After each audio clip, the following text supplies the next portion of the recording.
kita yaitu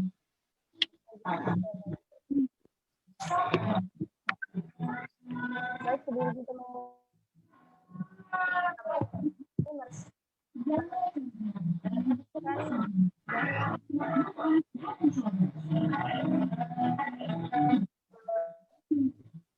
mulai materi membacakan visi dan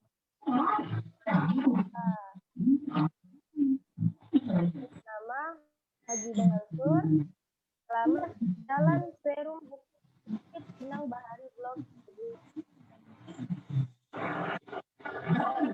dan alamat email mujahid@ia.com.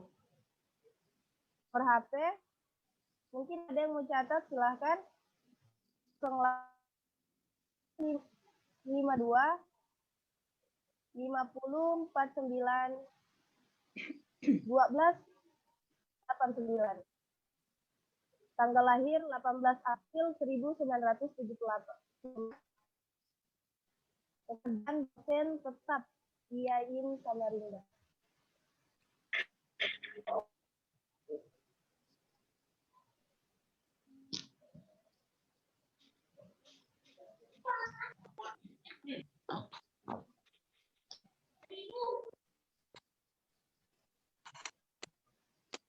Mohon maaf sebelumnya. Informasi pendidikan. S1 Fakultas Alauddin Makassar. S1 Fakultas Psikologi Universitas Gadjah Mada Yogyakarta. S2 Fakultas Psikologi Universitas Gadjah Mada UGM Yogyakarta. Pendidikan tambahan short course Pesingan Universitas. Pindah ke main game saya terus. Course Leiden University Belanda dan Muslim Exchange Program Australia. Pendidikan formal di PMII. Pertama, latihan kader atau LKD Mapabarayon Fakultas Usudin UIN Makassar tahun 1992. Selanjutnya latihan kader menengah LKM atau PKD se-Indonesia Timur Makassar tahun 1993. Lanjut latihan kader lanjut Indonesia Jakarta 1997. Lanjut latihan kader Kopri LKK 1 SIG Garut tahun 1995. Dan lanjut latihan kader Kopri LKK kedua SKK Jakarta tahun 1996. Dan latihan pemateri kader Kopri LPKK atau SKKN Jakarta 1990. Pengalaman organisasi. Karena ketua Kopri saya Uludin UIN Makassar tahun 1990 sampai 1990. Jadi ketua Korps MII Putri Komisariat UIN Makassar periode tahun 1996 sampai 1997. Ketua Korps PMII Putri Cabang Makassar periode tahun 1996 sampai 1997. Sekretaris Umum Fatayat Nahdlatul Ulama Kalimantan Timur periode 2008 sampai 2012. Ketua Muslimat Nahdlatul Ulama Kota Samarinda periode 2017 sampai sekarang. Wakil Ketua Lakpesdam Nahdlatul Ulama Kalimantan Timur periode 2018 sampai sekarang. Pengurus PMII Kabupaten dan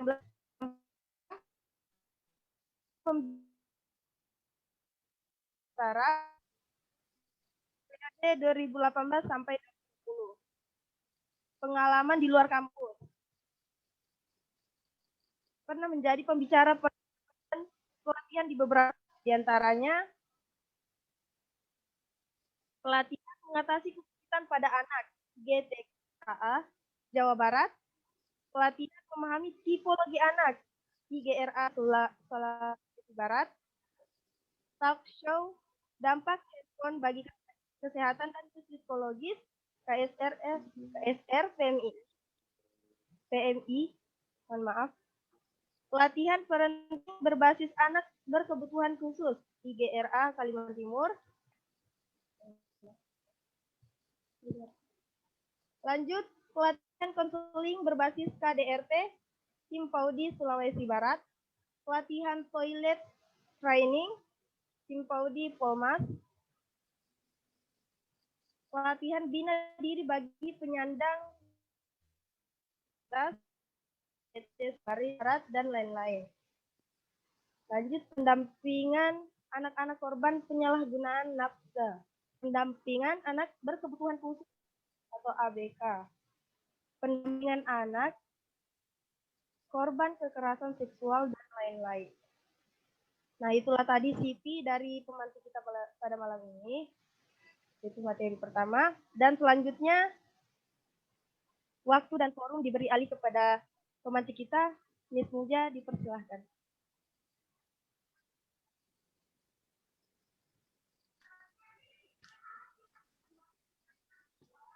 Di handle saja dulu deh, saya lagi cari materi saya.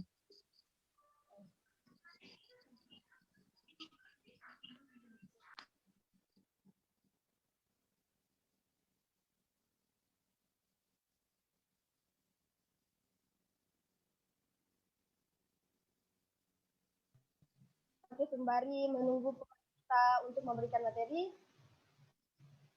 ya sekarang kita kenal-kenalan lagi seperti yang tadi ya. Siapa yang mau perkenalkan diri, silakan.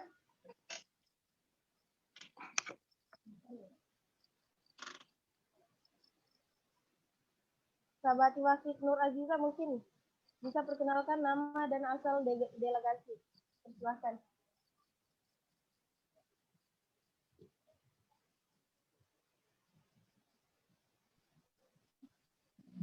Assalamualaikum warahmatullahi wabarakatuh.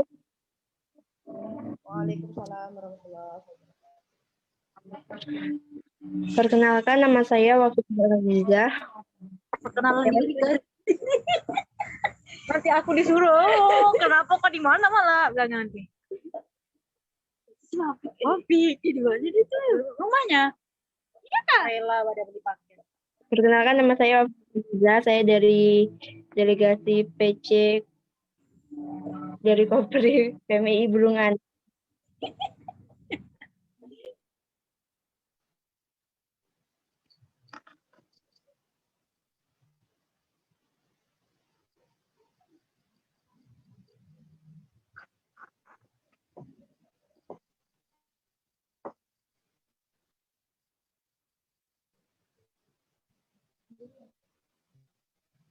Miss, bagaimana sudah bisa dimulai, Miss? Oke, bisa. Oh, mungkin hostnya ini Waktu dan forum diberi alih kepada teman-teman yang tidak berkepentingan ngomong, mungkin audionya dimatikan ya. Baik, sahabat-sahabat sekalian, Assalamualaikum warahmatullahi wabarakatuh. Waalaikumsalam Suara saya bisa didengar jelas nggak? Soalnya saya nggak pakai headset. Bisa. Bisa ya. Baik, sahabat-sahabat sekalian. Putus-putus, Bu. Agak putus-putus. Kalau agak putus-putus, saya nggak tahu nih jaringan siapa kemudian yang bermasalah. Yang lain putus-putus, agak putus-putus semua atau bagaimana? Tidak, Miss. Tidak, Miss. Oke. Soalnya saya pakai ini loh, selama saya kuliah ini saya pakai wifi, jadi wifi di rumah, jadi nggak pernah ada yang mengatakan bahwa ini saya putus-putus. Jadi mungkin loh dari masing-masing kita berasal dari tempat yang berbeda-beda, mungkin di daerah tempatnya yang bermasalah. Baik, sahabat-sahabat sekalian, senang saya bisa sharing pengalaman dalam S3 kali ini yang sifatnya online. Tadi itu saya tanya sama moderator, ini pesertanya di mana? Kumpul di satu tempat atau masing-masing di rumah?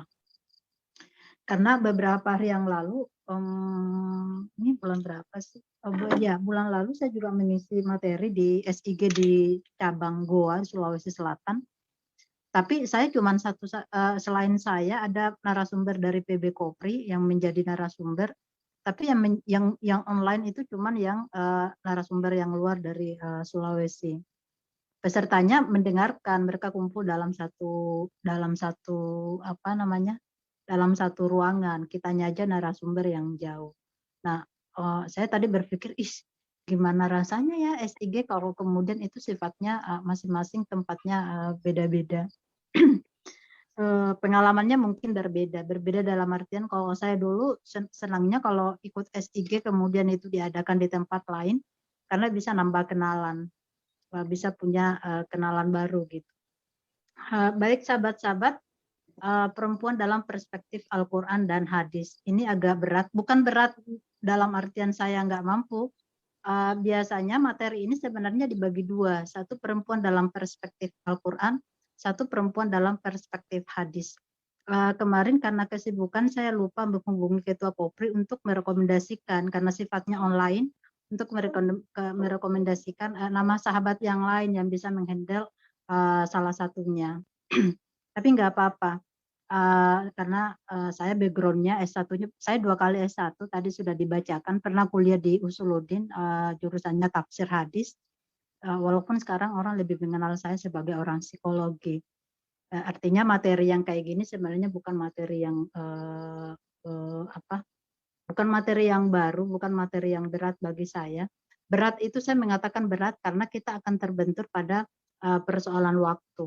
Bayangkan aja kalau 2 materi yang kemudian digabung dalam satu sesi, itu pasti akan membuat kita dalam tanda petik lari-lari. Baik sahabat-sahabat, saya mulai dari bagaimana kemudian Al-Quran bicara tentang perempuan. Sahabat-sahabat, kalau kita mengacu di dalam melihat Al-Quran, pada dasarnya Al-Quran itu begitu bicara perempuan, dia menggunakan 4 istilah. Ada 4 istilah yang biasa digunakan. Pertama kata al-mar'ah, kemudian an-nisa, ada al-unsa, dan ada kata az-zauj, ya zauja, az-zauj. Nah, ini akan kita bahas satu persatu dalam konteks apa kemudian itu, kenapa kemudian konteks itu berbeda, dan dalam ayat-ayat berapa saja kemudian istilah-istilah itu muncul. Sahabat-sahabat, al-mar'ah, ya, al-mar'ah itu diartikan perempuan. Perempuan yang sudah menunjukkan dewasa, ya, kedewasaan dan matang, dewasa dan matang. Jadi kalau di dalam Al-Quran itu kemudian dia menyebutkan satu kata yang kemudian mengucapkan Tuhan menuliskannya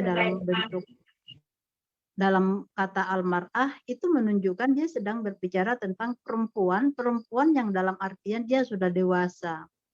Atau di dalam dan beberapa kali di dalam Al-Quran itu selalu merujuk kepada istri. Nah, kalau dia merujuk kepada istri kan berarti dia udah ini ya, sudah dewasa ya, nggak mungkin kan seorang dia dirujuk sebagai seorang istri kalau dia belum dewasa. Dan begitu membuka Al-Quran, sahabat-sahabat, ini kalau nggak percaya silahkan hitung. Kalau zaman saya dulu sekolah di Makassar, saya PGA, Pendidikan Guru Agama. Kalau belajar Al-Quran hadis, begitu kita bicara tentang perempuan dalam perspektif Al-Quran, maka guru kami itu menyuruh kami membaca berapa kali kemudian kita akan temukan kata, misalnya kata al-mar'ah di dalam Al-Quran. Nah, kata al-mar'ah itu terulang sebanyak 38 kali di dalam Al-Quran dalam berbagai bentuk, ya, dalam berbagai bentuk.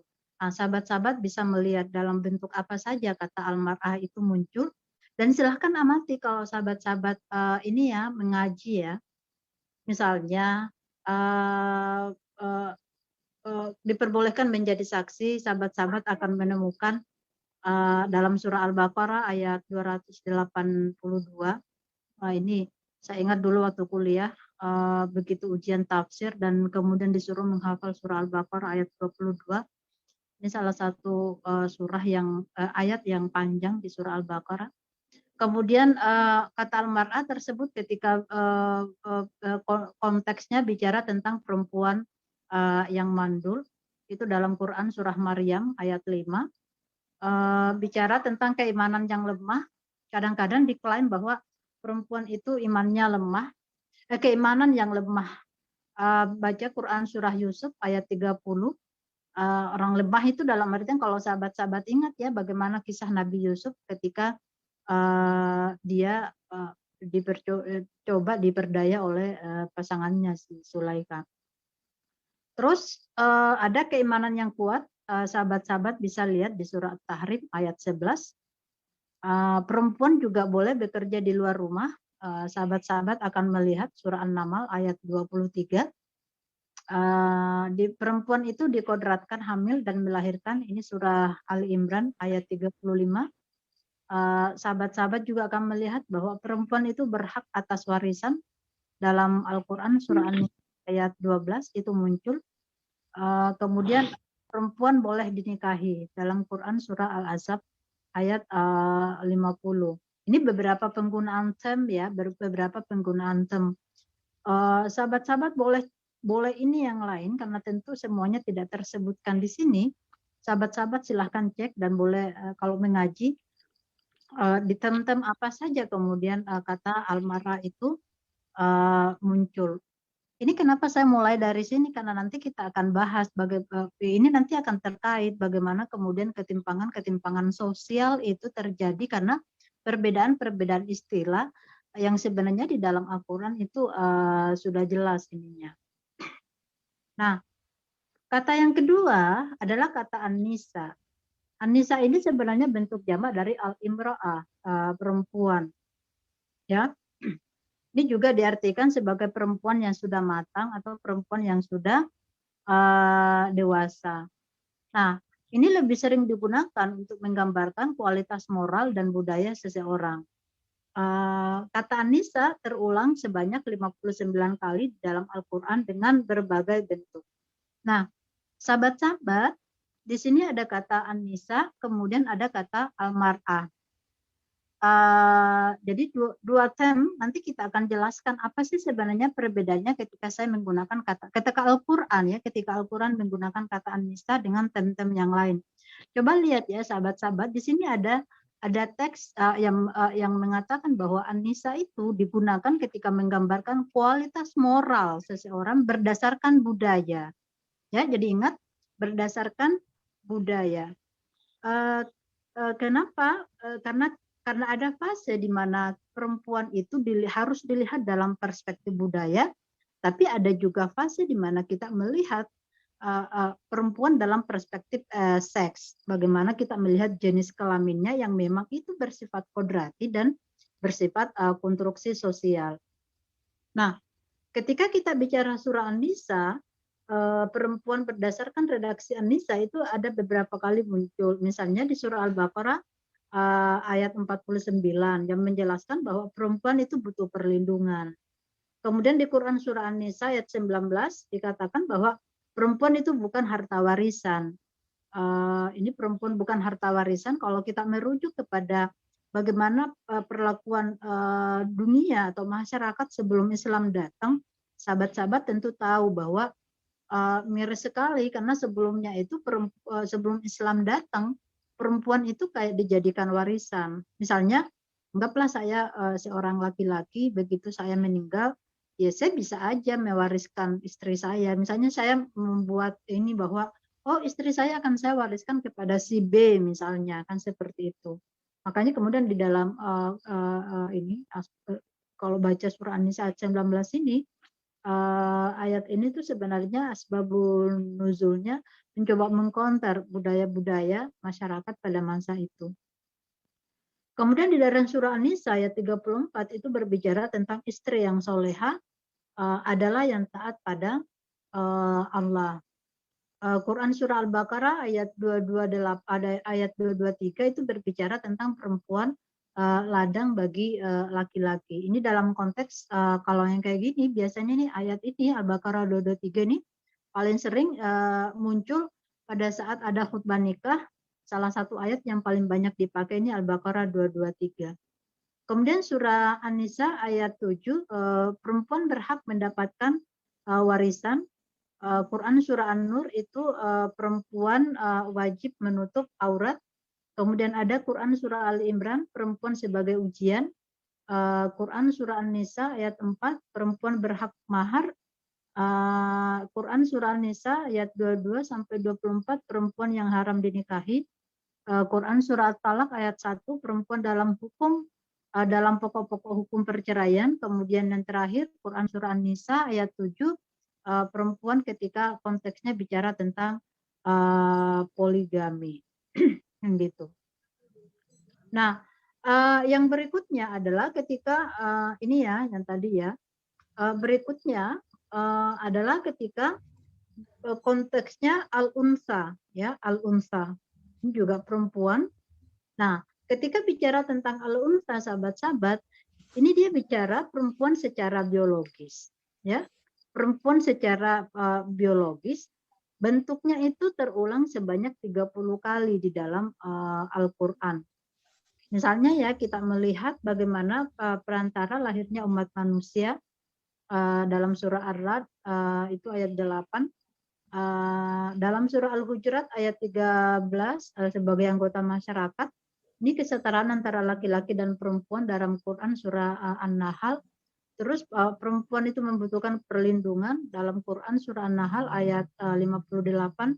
Kemudian berhak atas warisan ahli warisnya Quran surah An-Nisa ayat 11. Terus perempuan adalah pasangan kaum laki-laki. Nah, sahabat-sahabat, nanti saya habiskan dulu ya, baru saya jelaskan yang lain. Yang terakhir itu kata az-zauj ya. Ini az-zauj ini pada umumnya mengandung pasangan, bisa mencakup dua arti. Perempuan kadang-kadang menyebut itu zauj saya itu berarti suami saya. Jadi kadang merujuk zauj itu bisa merujuk kepada laki-laki, bisa juga merujuk kepada perempuan. Tergantung kemudian siapa yang mengucapkan. Kalau misalnya ada seorang laki-laki terus mengatakan zauji, berarti itu mendikasikan itu dia menunjuk pada istrinya dan istrinya pasti seorang perempuan. Tapi kalau perempuan yang mengatakan zauji misalnya ya berarti kan suami saya itu laki-laki. Dan kata zauji itu banyak juga muncul dikodratkan hamil, perempuan dikodratkan hamil dalam surah Quran surah Al-Anbiya ayat 90. Kemudian wajib menunggu masa iddah Quran surah Al-Baqarah 234. Perempuan berhak harta warisan An-Nisa ayat 12. Perempuan yang halal dinikahi ada perempuan adalah pasangan laki-laki Quran surah An-Nisa. Perempuan adalah penetram kehidupan surah Ar-Rum ayat 21. Terus perempuan bukan senjata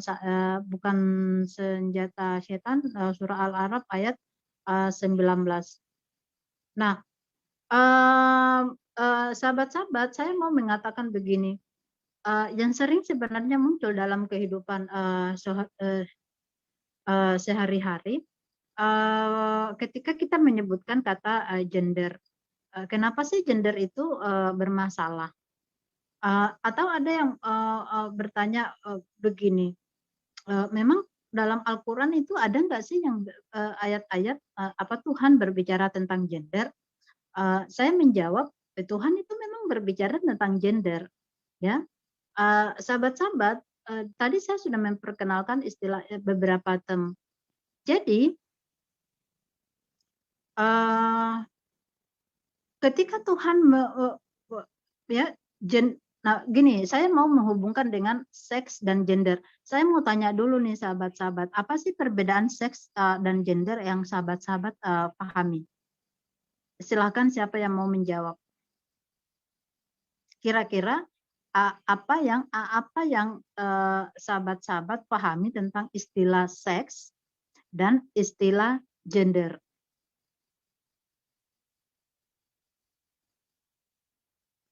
Ada yang mau berkomentar?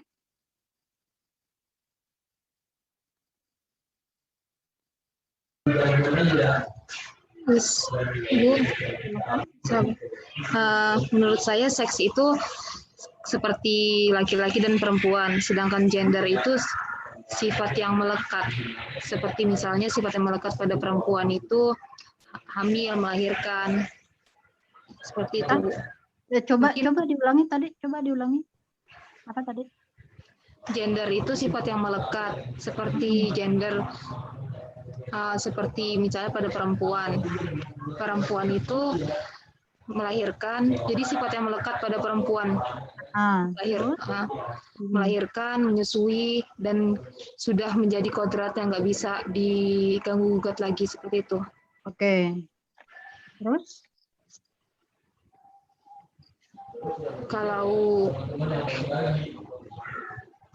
Kalau seks itu dia kayak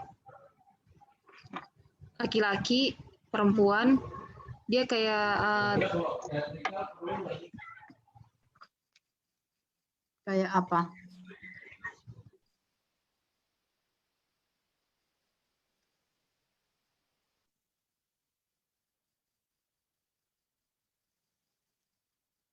Itu tadi Saya boleh jawab. Oke, monggo silahkan. Nur Aini, ya silahkan. Kalau menurut saya, Bu, kalau seks itu dia bawaan biologis yang sudah dari lahir. Tapi kalau gender itu dia persepsi dari masyarakat. Maksudnya itu dia tidak mutlak dari lahir, dia maksudnya kayak pandangan dari orang, persepsi gitu, nah, Bu. Ya, persepsi itu pandangan dari orang. Nah, ini kenapa saya bertanya tadi, sahabat-sahabat, kenapa sih dalam kehidupan sehari-hari mungkin kita pernah merasa seolah perempuan itu didiskriminasi. Ini persoalan istilah seks dan gender. Maksudnya itu harus tuntas dulu. Jangan sampai kita juga kebingungan atau bingung apa sih sebenarnya seks dan gender. Jadi kalau seks itu jenis kelamin yang kemudian termnya itu mengacu kepada hal yang bersifat biologis, ya, sifat yang bersifat biologis. Begitu kita bicara sesuatu yang bersifat biologis, sahabat-sahabat, maka inilah yang disebut dengan sifat bawaan atau pemberian dari Tuhan yang kita bawa dari lahir, dan itu melekat pada diri seseorang dan tidak, saya garis bawahi ya, tidak bisa dipertukarkan antara laki-laki dan perempuan. Jadi bicara seks itu sesuatu yang memang sifatnya bawaan, yang nggak bisa dipertukarkan antara laki-laki dan perempuan. Inilah kalau bicara seks yang masuk dalam ranah kodrat. Ya. Nah, kalau kita bicara seks, apa saja sih misalnya kodratnya perempuan? Ya kan kodratnya perempuan kan dia haid. Habis itu dia hamil, kemudian hamil melahirkan terus menyusui. Ini keempat inilah sahabat-sahabat yang kemudian itu tidak bisa dipertukarkan antara laki-laki dan perempuan. Nah, sahabat-sahabat, begitu Al-Quran bicara tentang seks yang tidak bisa dipertukarkan, maka Al-Quran itu selalu menggunakan kata al-unsa. Ya, al-unsa, atau dia akan menggunakan kata al-mar'ah, ya. Jadi sesuatu yang tidak bisa dipertukarkan itu dia akan Al-Qur'an akan selalu menggunakan istilah al-unsa. Ya, al-unsa. Tapi begitu bicara tentang gender ini juga jenis kelamin, tetapi jenis kelamin perannya yang kemudian itu dikonstruksi oleh sosial. Ya, dikonstruksi oleh sosial. Coba lihat tadi ya, begitu saya bicara tentang apa ini sahabat-sahabat, saya kembali pada materi Anissa tadi. Nah, digunakan untuk menggambarkan kualitas moral dan budaya seseorang. Jadi di sini ada persoalan peran kita apa, sangat ditentukan. Ini konstruksi budayanya seperti apa, kan begitu. Jadi ada peran-peran yang boleh jadi itu biasa bagi masyarakat tertentu, tapi bagi masyarakat lain itu menjadi hal yang yang tabu misalnya. Misalnya begini sahabat-sahabat, saya lahir dan besar di Sulawesi karena memang saya asli Sulawesi. Dan tentu saya sangat tahu budaya Sulawesi itu seperti apa dalam kaitan hubungan antara seorang laki-laki dan perempuan. Dan itu sangat berbeda ketika saya belajar dan tinggal di Jawa, ya konstruksi budayanya juga sangat berbeda, kan gitu. Bagi masyarakat sebagian Sulawesi, laki-laki itu kayak tabu ketika misalnya harus mencuci, harus memasak dan sebagainya kayak gitu. Tapi bagi masyarakat Jawa itu biasa aja sih kayak gitu-gitu.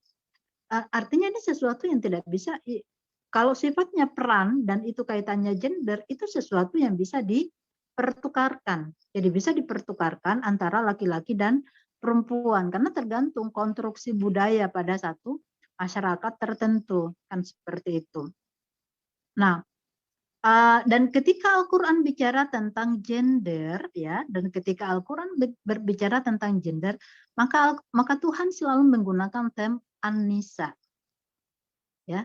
Tuhan selalu menggunakan term an-nisa. Jadi sahabat-sahabat, kalau misalnya sahabat-sahabat mengaji ketika bicara tentang konsep ayat-ayat, menemukan ayat kemudian dia menggunakan kata an-nisa, maka yakinlah peran-peran yang ada di situ, ya, yang ada di dalam konteks Al-Quran yang dibicarakan itu adalah pembagian peran antara laki-laki dan perempuan berdasarkan jenis kelamin dan itu bisa dipertukarkan.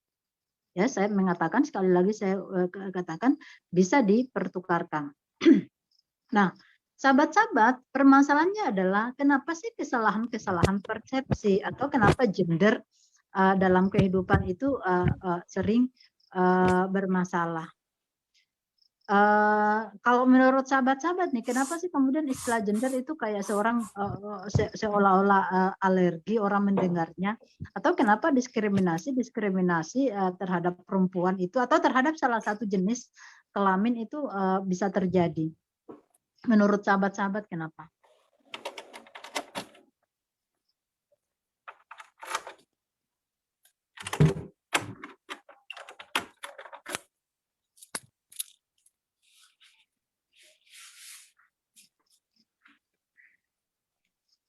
Oke, itu nanti silahkan ini sendiri ya, dianalisis sendiri sahabat-sahabat. Nah, saya mau mengatakan, kenapa sih kemudian itu bisa gender bermasalah? Karena memang kesalahan kita di dalam membedakan tadi itu istilah-istilah seks dan gender. Kita sering sekali salah menempatkan kapan sih kita menggunakan istilah kodrat dan sebagainya. Kadang-kadang kita menganggap itu kita menggunakan istilah kodrat, tapi sebenarnya itu bukan kodrat. Nah, begitu saya mau bicara tentang kenapa gender bermasalah, saya mau mengatakan bahwa struktur biologis antara laki-laki dan perempuan itu memang berbeda. Perbedaan peran perempuan, struktur biologis antara laki-laki dan perempuan itu, sahabat-sahabat, membuat perbedaan peran perempuan di dalam masyarakat itu pasti berimbas pada peran di dalam masyarakat. Coba saya mau melihat, kita bicara pengalaman biologis ya, perempuan ya. Sahabat-sahabat lihat tuh di situ di slide saya ada jenis kelamin, ada laki-laki. Ketika kita bicara organ seksnya laki-laki kan ini ya, ada penis, ada kantong sperma, kemudian di situ ada sperma. Penis itu fungsinya apa sih kalau di dalam laki-laki ya? Fungsinya ya mimpi basah. Mimpi basah itu seperti apa ya? Tanya kepada laki-laki. Di sini ada peserta laki-laki, tanya aja sama mereka. Berapa lama sih biasanya mimpi basah? Ya, kalau hasil obrolan saya dengan sahabat-sahabat cowok itu ya paling 5 menit lah kayak gitu-gitu. Dampaknya apa? Dampaknya itu lihat smile tanda simbol-simbol yang saya pakai, mereka hampir semua mengatakan itu nikmat, itu enak. Kemudian fungsi organ seksnya yang lain apa? Ada kantong sperma. Kantong sperma itu untuk apa? Ya untuk berhubungan seksual. Hubungan seksual itu sekitar berapa sih? Ya sekitar 9 menit lah, anggaplah rata-rata kurang lebih 9 menit. Nah, begitu kita masuk di pengalaman biologis perempuan, sudah beda sahabat-sahabat. Nah, coba ya masanya 5 menit, 9 menit. Berapa menit lah digunakan ya? Kalau dihitung 5 tambah 9 ya berarti sekitar 14 menit. Kan seperti itu aja ya, pengalaman biologis istilahnya loh yang berbeda. Dan semuanya dampaknya itu selalu menyenangkan. Nah sekarang sahabat-sahabat coba lihat, begitu kita masuk di pengalaman biologis perempuan, pertama vagina. Fungsinya apa? Ya untuk hubungan seksual. Ya kalau berhubungan seksual lawannya laki-laki, kalau laki-laki 9 menit, perempuan juga 9 menit. Dampaknya apa? Dampaknya bisa jadi ada dua, menyenangkan dan tidak menyenangkan. Silakan tanya kalau berani ngobrol-ngobrol pada perempuan yang sudah menikah, apa sih yang mereka alami ketika misalnya mereka melakukan hubungan seksual? Apakah itu selalu menyenangkan atau justru sebaliknya? Terus organ seksnya yang kedua adalah indung telur. Indung telur ini untuk apa? Untuk menstruasi. Nah, orang perempuan itu kalau menstruasi berapa lama?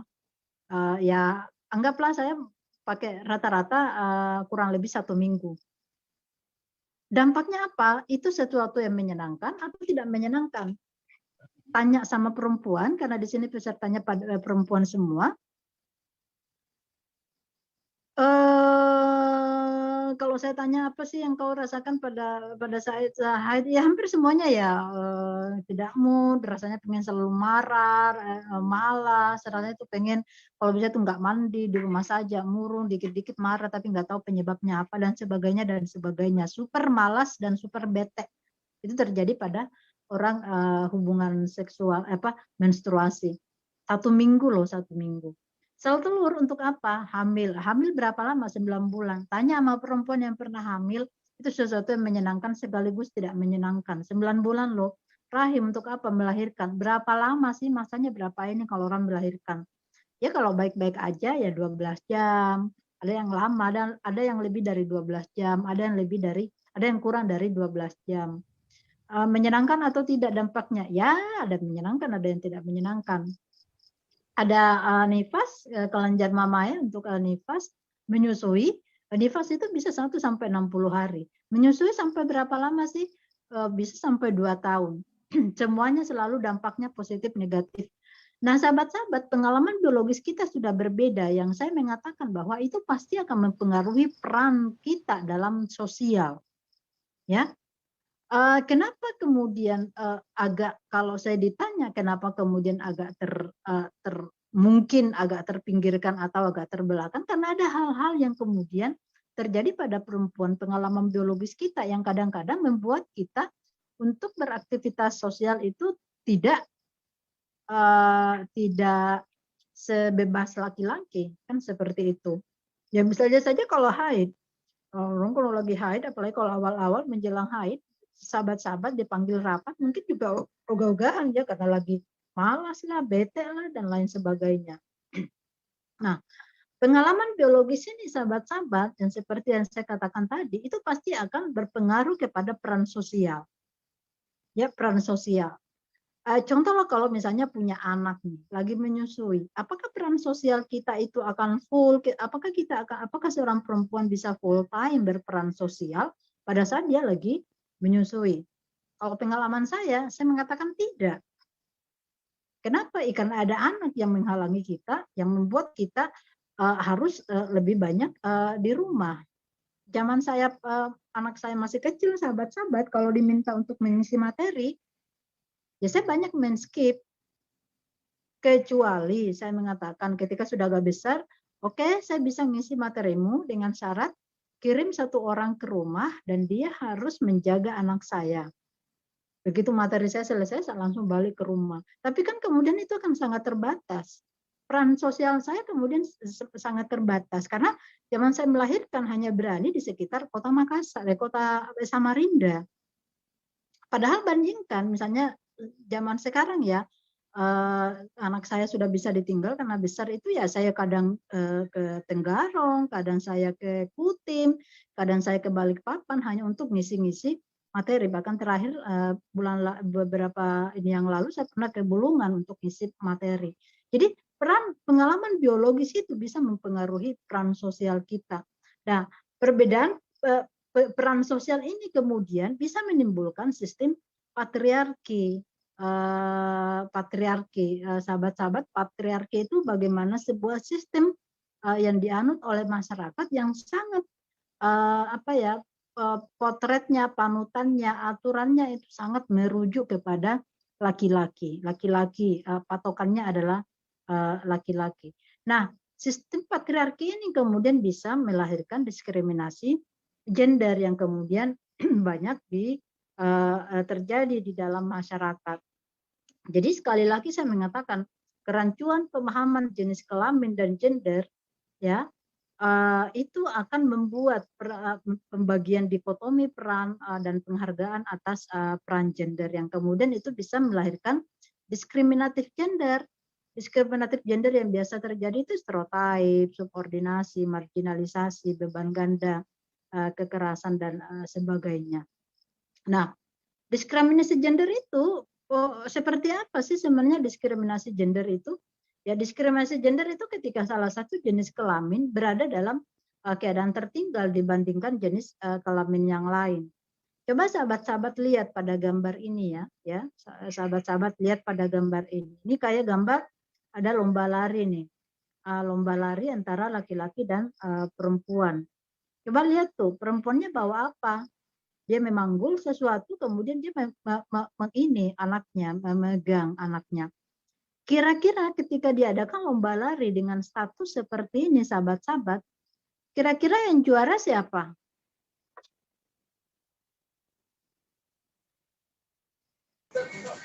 Bismillah guys. Ketahuan ya kita di kafe ini ya. Nah, ini kalau model gambarnya seperti ini pasti yang juara laki-laki. Nah, ini tuh artinya sudah diskriminatif. Diskriminatif karena ada perbedaan. Yuk, kalau mau lomba ya lomba aja. Yuk kita lomba tapi awalnya itu sama. Sama dalam artian kalau saya nih di PMI, kalau kita mau mengatakan mana yang lebih bagus, kadar laki-laki apa kadar perempuan, ya udah kita mulai aja dari 0 sama-sama maba, sama-sama PKD, sama-sama PKL, dan seterusnya. Setelah itu baru kita uji mana yang lebih hebat atau mana yang lebih ini. Jadi diskriminatif itu ya ketika satu jenis kelamin berada dalam keadaan tertinggal jika dibandingkan dengan jenis kelamin lain. Nah, macam-macamnya macam-macam, misalnya stigma negatif yang merendahkan, yang memiliki dampak yang merugikan kepada perempuan atau merugikan kepada laki-laki. Kalau kaitannya sekarang kita SIG yang di sini banyak perempuan, ya mungkin yang merugikan kita. Stigma itu apa sih? Stigma yang sering sekali kita dapatkan, misalnya ya, stigma nih, perempuan cengeng, perempuan baperan, perempuan makhluk lemah, perempuan emosional, perempuan cerewet, perempuan apa dan lain sebagainya. Kan itu adalah stigma negatif.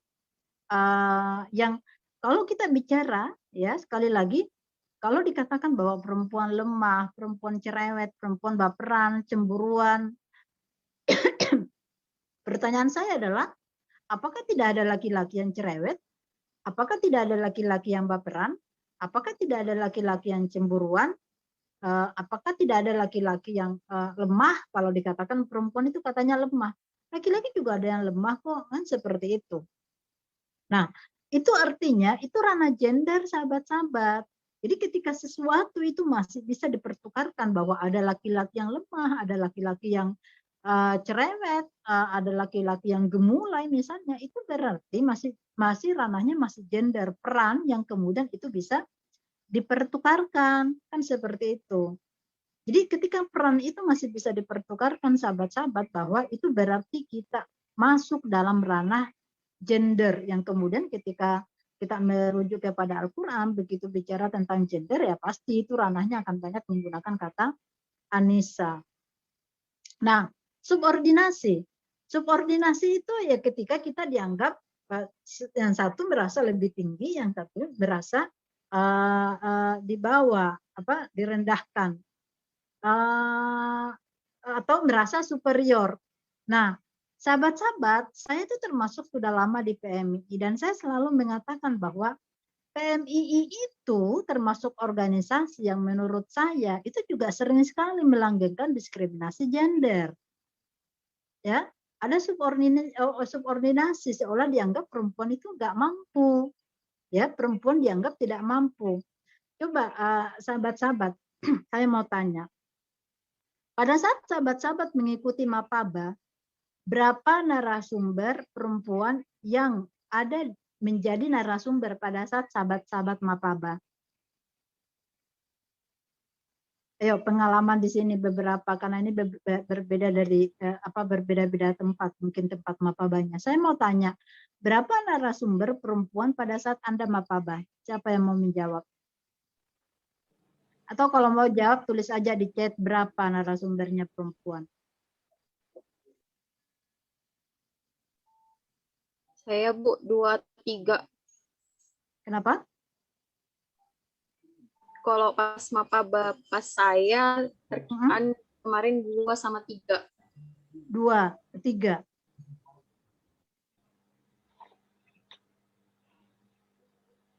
Itu berarti bagus tuh. Dia materi apa?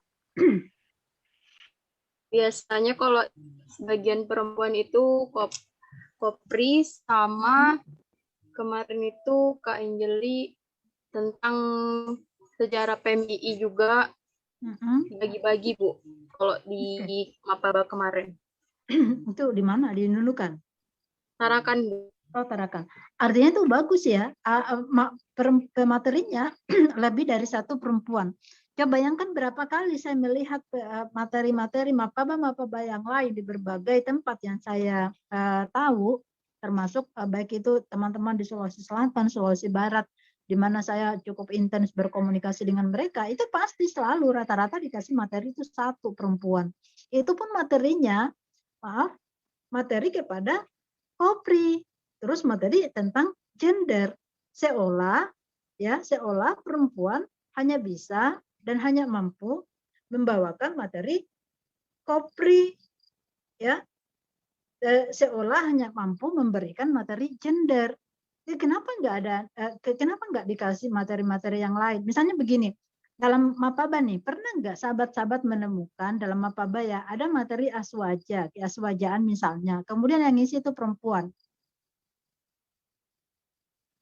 Selama saya di Kalimantan Timur, ya selama saya di Kalimantan Timur, saya belum pernah tuh ngelihat ada Mapaba tuh terus materinya aswaja, terus yang ngasih materi perempuan. Seolah perempuan itu nggak bisa aswaja. Seolah yang bisa aswaja itu cuma laki-laki. Kenapa? Karena kita dianggap subordinasi. Kita masih the second class lah. The second class itu, subordinasi itu. Kalau masih ada laki-laki, kenapa harus perempuan? Nanti begitu tidak ada, ya, dan perempuan hanya diberikan peran-peran yang itu yang berbau perempuan. Misalnya ada kegiatan perempuan tuh baru dicari ketika misalnya kita mau nyusun panitia nih, yang jadi bendahara siapa ya, yang jadi seksi konsumsi siapa ya, kenapa sih nggak dipertukarkan aja sesekali dong? Kalau saya tuh sering sekali mengatakan, kapan sih saya melihat ada Mapaba yang kemudian bendaharanya itu laki-laki? Sebenarnya itu bisa dipertukarkan, cuman seolah perannya perempuan itu bendahara. Kalau aku paling anti sama yang bendahara. Sejak saya di PMI nggak pernah menjadi bendahara karena nggak suka. Bukan karena nggak suka, saya nggak mau, karena sekali kita sukses menjadi bendahara, selamanya Anda akan diingat sebagai orang yang sangat bagus ketika mengelola kegiatan yang terkait dengan konsumsi. Nah, ini yang berikutnya adalah marginalisasi atau peminggiran, ya, prosesnya menyingkirkan kepentingan hak-hak perempuan serta aspirasi berdasarkan ini. Jadi ketika masih, nah kalau gini marginalisasi memang kita diinikan. Ketika masih ada laki-laki ya laki-laki lah, kan seperti itu. Kalau masih ada laki-laki kenapa harus perempuan? Sangat diinikan, sangat marginalisasi itu ada. Nah, saya sering cerita begini, saya sering mengamati, saya penggemar badminton, bulu tangkis. Zaman saya kecil ketika Susi Susanti itu masih jaya-jayanya, dia selalu menggugat. Kenapa ada perbedaan honor atau gaji atau hadiah antara laki-laki dan perempuan, padahal porsi latihannya sama. Nah, itu saja berbeda loh. Kenapa? Silakan sahabat-sahabat amati. Setiap selesai pertandingan badminton kemudian diberikan hadiah, nominal hadiah antara laki-laki dan perempuan, misalnya tunggal putri dan tunggal putra, hadiahnya laki-laki selalu lebih banyak. Nah, itu sering digugat oleh teman-teman. Kenapa? Ada peminggiran. Seolah kita tidak di ini. Ya, kalau di sini kan gambarnya nih, kita sama-sama lulus SD. Satunya perempuan menjadi buruh, sedangkan laki-lakinya menjadi mandor misalnya, kan gitu. Nah, ini yang paling sering beban ganda atau beban kerja yang ini. Beban kerja itu, coba lihat perempuan itu ketika melakukan beraktivitas di rumah, beban kerjanya itu luar biasa loh. Dia itu multitasking, dia bisa ngerjakan berbagai macam aktivitas dalam waktu yang bersamaan. Bisa sambil memasak, dia terima telepon, dia bisa sambil cuci piring dan lain sebagainya, sambil memasak itu dia sambil menyapu itu dia bisa menerima telepon dan sebagainya dan sebagainya. Dan itu berbeda dengan laki-laki yang ketika diberikan sesuatu yang sifatnya kerjaan itu bersamaan, kadang dia kebingungan. Nah, ini yang kadang membuat beban kerja ini yang kemudian kadang membuat peran-peran sosial perempuan di dalam masyarakat itu juga bisa terjadi. Nah, ini yang terakhir, kekerasan berbasis gender ini banyak sekali terjadi ya. Bagaimana kekerasan yang sering didapatkan kaum perempuan. Ini kan kita bicara gender, sahabat-sahabat. Bicara gender itu bukan berarti bahwa hanya perempuan yang didiskriminasi ya, laki-laki juga ada yang terjadi begitu. Begitu juga dengan kekerasan berbasis gender. Cuma kalau mau di ini presentasinya mana yang lebih sering mengalami kekerasan, apakah laki-laki atau perempuan? Ya lebih banyak perempuan. Saya lupa di mana ya. Saya agak lupa nih, dalam salah satu acara kita di kantor provinsi pada saat itu, dan itu bicara tentang kekerasan ini, ada satu kelurahan RT di kota Samarinda, RT-nya, bapaknya itu memang dia peduli banget sama kekerasan berbasis gender, yang dia melihat seringnya perempuan menjadi korban kekerasan. Maka dia sebagai RT, tahu nggak sih, itu membuat kita yang waktu itu di gubernur ya, kantor gubernuran Kaltim, kagum karena programnya dia gini, salah satu programnya adalah melatih ibu-ibu latihan karate. Tujuannya apa? Supaya dia itu tidak mengalami kekerasan. Artinya kalau lu di ini sama suamimu, dia selalu mengajarkan lu harus melawan, jangan terlalu mengalah begitu saja. Jadi dia di lingkungannya itu dia punya gerakan belajar silat bagi kaum perempuan, dan salah satu tujuannya supaya bisa melindungi diri ya, cewek-cewek yang perempuan yang belum menikah itu diajarkan dengan alasan nanti kalau pergi jalan lu ada yang ganggu ya kamu bisa menginikan dirimu sendiri. Dengan harapan seperti itu dia tidak ingin melihat ada lagi perempuan yang diperkosa, ada lagi perempuan dibawa kabur, yang korban apalah kekerasan lah di mobil kah, di bis kah dan sebagainya. Nah, itu yang dia inikan. Saya bilang kayaknya bagus juga ya. Mungkin kalau aku masih pengurus Kopri, kayaknya saya akan membuat pelatihan itu ya. Saya ingin kader-kader Kopri itu kemudian tak panggil pelatih karate, tak ajarkin aja ini karate, silat lah atau apalah. Ya minimal supaya dia nggak terlalu sering diinikan oleh laki-laki. Karena di PMI juga banyak begitu, banyak sekali kemudian cerita-cerita yang masuk ke saya, cewek-cewek yang curhat sama saya bagaimana dia diperlakukan tidak baik oleh sahabat-sahabat yang itu dari anak-anak PMII. Nah, itu sahabat-sahabat yang saya ini kan ketika kita bicara tentang bagaimana kemudian Al-Quran bicara tentang perempuan. Satu hal yang ingin saya tekankan, sekali lagi tadi saya menjelaskan tentang beberapa konteks ketika perempuan bicara tentang, ketika Al-Quran bicara tentang perempuan, nah itu yang sahabat-sahabat harus inikan. Bahwa Al-Quran itu kadang bicara dalam konteks seks, kadang bicara dalam konteks gender. Nah, ada beberapa kejadian kemudian kalau kita melihat di dalam di dalam beberapa Al-Quran yang kadang-kadang itu bisa menjadikan muncul permasalahan-permasalahan. Misalnya saya ngambil surah An-Nisa ayat 1, min nafsi wahida wa khalaqa minha zaujaha. Nah, begitu kita bicara tentang proses penciptaan manusia, ya, proses penciptaan manusia. Kalau di dalam kita melihat di dalam Al-Quran, misalnya dalam dalam Al-Quran surah An-Nisa itu ayat 1, kita akan menemukan kata konteks min nafsin wahida. Artinya diciptakan dari zat yang sama, dari zat yang satu. Tetapi ada satu hadis, karena ini saya mengcompare dengan hadis, saya nggak terlalu banyak menginikan ini sahabat-sahabat ya, karena waktu kita nggak panjang.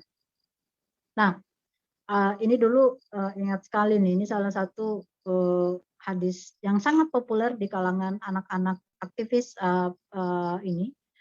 perempuan, dan ini yang banyak juga dijadikan hujah oleh laki-laki yang kemudian sering dijadikan justifikasi kenapa perempuan itu menjadi the second class. Karena apa? Mereka menganggap bahwa perempuan itu nih berwasiatlah kepada, saya nggak usah ini kan ya, kalau ini hadisnya itu ya istausu bin nisa, berwasiatlah kepada perempuan karena sesungguhnya ia diciptakan dari tulang rusuk dan bagian yang paling bengkok dari tulang rusuk adalah atas. Maka ketika kau luruskan maka tulang itu akan pecah, dan ketika kau biarkan maka kondisinya akan tetap bengkok.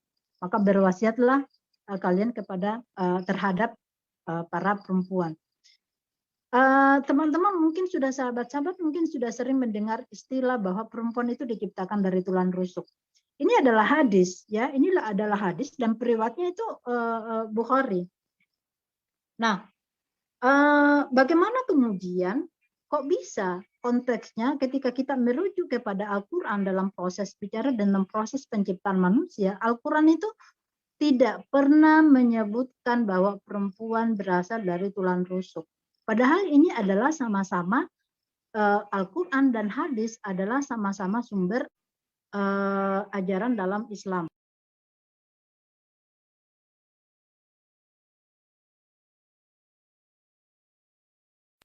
Nah, jadi sahabat-sahabat, ketika sahabat-sahabat melihat dua sumber, ya, satu dari sumber Al-Quran, kemudian satu dari sumber hadis yang kelihatannya berbeda. Gini, ada beberapa syarat kita mau melihat apakah hadis ini atau satu ini bisa dijadikan sebagai sumber atau tidak. Pertama, apakah dia bertentangan dengan isi Al-Quran atau tidak? Ya, pertama ya, apakah dia bertentangan dengan isi Al-Quran atau tidak. Nah, jelas kalau merujuk kepada hadis ini, ya pasti itu bertentangan. Tapi lihat konteksnya, kenapa sih hadis ini turun? Kalau di Al-Quran ada istilah asbabun nuzul, kalau di hadis itu kan ada asbabul wurud. Sahabat-sahabat, di dalam belajar ilmu hadis, itu ada istilah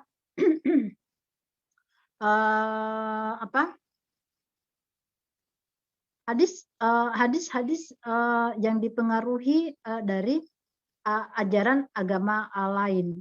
Jadi hadis ini sebenarnya terpengaruh dari Injil, dari Babel. Kalau sahabat-sahabat pernah membuka Injil, kalau zaman saya dulu kuliah di Usuluddin itu sangat kental filsafatnya, kemudian perbandingan agamanya. Kayaknya hampir semua anak-anak Usuluddin itu punya Injil. Kalau sahabat-sahabat membuka Injil bab Kejadian, saya lupa ayatnya, tapi itu karena Kejadian dia ini ya, kayak ibarat kalau dalam Al-Quran itu surah yang pertama sekali kita dapat setelah Al-Fatihah itu kan ini ya, Al-Baqarah. Bab Kejadian itu dia selalu berada di awal-awal karena itu bicara tentang proses penciptaan manusia. Nah, di dalam Alkitab itulah ditemukan istilah bahwa memang di situ dikatakan bahwa perempuan itu memang diciptakan dari tulang rusuk. Nah, jadi ada fase di dalam proses perkembangan Islam, sahabat-sahabat. Kisah-kisah Israiliyat, ya, kisah-kisah Israiliyat itu adalah kisah-kisah yang dia bersumber dari ajaran Bible, ajaran agama sebelumnya, kemudian itu mempengaruhi Islam. Ya kan, agama Nasrani lebih duluan ya, Kristen kan lebih duluan ada, kemudian Islam. Nah, ini bersumber dari ini. Silakan sahabat-sahabat buka di ini. Saya lupa di skripsiku itu di ayat keberapa, apakah ayat 12 atau ayat 9, saya agak lupa sahabat-sahabat. Tapi silakan buka di Bible di bab Kejadian. Ayatnya saya lupa. Anggaplah surah Al-Baqarah ayat berapa saya nggak tahu gitu loh. Jadi itu kadang-kadang itu yang menjadi ini permasalahan. Ya. Hadis ini dipahami secara harfiah bahwa perempuan pertama diciptakan. Nah, ini pembahasannya akan banyak sekali sahabat-sahabat kalau kita membahas tentang perempuan dalam hadis yang banyak dijadikan hujah, yang kemudian banyak dijadikan alat oleh sebagian orang untuk membuat perempuan itu menjadi subordinat, ya, subordinat menjadi the second class. Pendapatnya ini akan panjang sekali. Dulu ini salah satu ketika bahas hadis ini, Istausu bin Nisa'i ini, itu panjang, kita sampai 2 kali pertemuan untuk membahasnya. Sahabat-sahabat bisa membacanya saja ya. Ini banyak nih. Nah, kemudian yang lagi berbicara tentang kepemimpinan perempuan. Ini mungkin sudah ada disinggung pada materi kepemimpinan perempuan, tapi saya mau mengatakan begini. Ini juga bicara tentang kepemimpinan perempuan ketika dalam konteks Al-Quran, juga ini ayat yang paling sering dijadikan kaum laki-laki untuk mendiskreditkan perempuan atau untuk menjadikan perempuan menjadi the second class adalah ayat Ar-Rijalu Qawwamuna 'alan Nisa, ya, bahwa katanya kaum laki-laki itu adalah pemimpin bagi kaum perempuan. Tadi saya sudah menjelaskan konteks apakah Al-Quran itu juga berbicara tentang gender atau tidak. Saya sudah menjelaskan begitu Al-Quran itu menggunakan kata al-unsa, ya, al-unsa itu berarti dia sedang berbicara tentang perempuan yang kaitannya dengan biologis. Al-unsa biasanya berpasangan dengan as-zakar, ya. As-zakar itu juga laki-laki. Dan itu begitu Tuhan bicara tentang as-zakar, maka itu berarti bicara tentang laki-laki yang kaitannya dengan biologis. Tapi begitu bicara tentang gender, ya, kalau di laki-laki menggunakan kata as-zakar, maka begitu bicara gender Tuhan menggunakan kata ar-rijal. Kalau perempuan begitu bicara tentang biologis menggunakan kata al-unsa atau al-mar'ah, maka begitu dia bicara tentang gender maka selalu menggunakan kata an-nisa. Nah, kita ar-rijalu qawwamuna 'alan nisa. Udah jelas di situ kata ar-rijal dan kata an-nisa.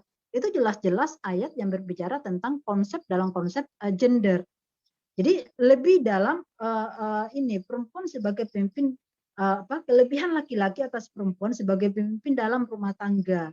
Jadi lebih karena kelebihan fungsional bukan karena keunggulan jenis kelamin. Ya. Lebih karena keunggulan fungsionalnya bukan karena jenis kelamin. Nah, ingat ada kelanjutan ayat itu, ar-rijalu qawwamuna 'alan nisa bima faddalallahu ba'duhum 'ala ba'din. Jadi Tuhan itu hanya melebihkan. Tuhan mengatakan, saya melebihkan sebagian kaum laki-laki atas kaum perempuan. Tuhan cuma mengatakan bahwa dia melebihkan sebagian kaum laki-laki atas sebagian kaum perempuan. Tuhan tidak mengatakan bahwa saya melebihkan seluruh laki-laki atas seluruh kaum perempuan.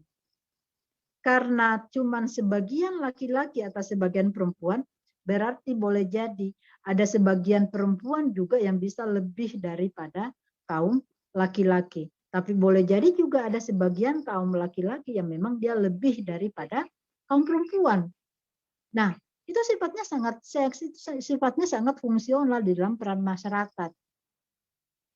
Coba lihat aja, banyak kan misalnya kejadian ya dalam realita. Laki-lakinya tinggal di rumah, mengasuh anak, menjaga anak, perempuannya yang kebetulan bekerja, kan gitu.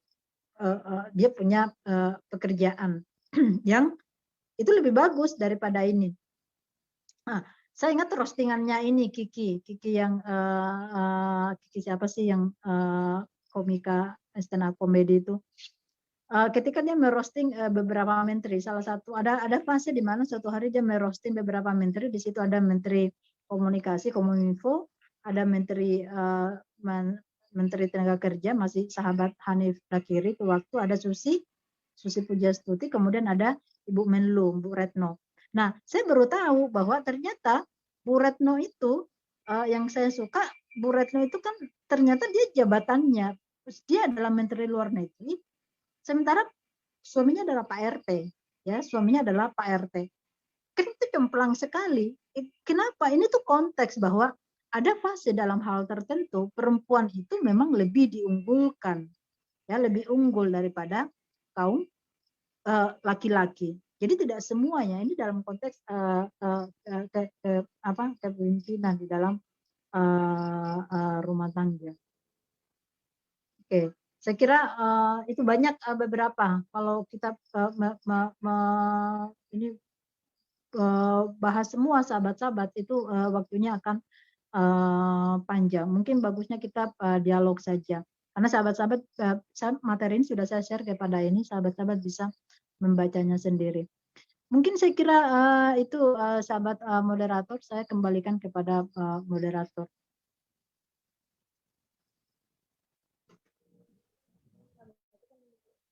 Baik, itulah tadi materi yang telah disampaikan oleh pemantik kita yang sangat luar biasa sekali. Dan maaf, pesan untuk para peserta, tolong diaktifkan kameranya. Dan jangan lupa menggunakan. Baik, selanjutnya kita akan memasuki sesi diskusi, di mana akan membuka sesi diskusi, dan masing-masing sesi diberi kesempatan 2 penanya. Namun, adapun peraturan akhirnya, ketika telah persilakan terlebih dahulu perkenalkan nama serta asal delegasi, baru pertanyaannya. Mungkin sudah bisa dipahami. Baiklah, langsung saja kita buka sesi pertama dibuka. Silakan yang ingin bertanya atau masih ada yang kurang dipahami dari materi yang tadi, silakan ditanya. Yang ingin bertanya, raise hand aja dulu ya. Silakan. Siapa yang mau bertanya? Jangan sungkan-sungkan, jangan tahan-tahan. Karena kalau pertanyaan ditahan-tahan, itu tidak bakalan dapat jawaban. Jadi jangan sungkan. Silakan yang ingin. Siapa? Ingin bertanya? Silakan. Kayaknya paham semua ya, dari materi yang tadi.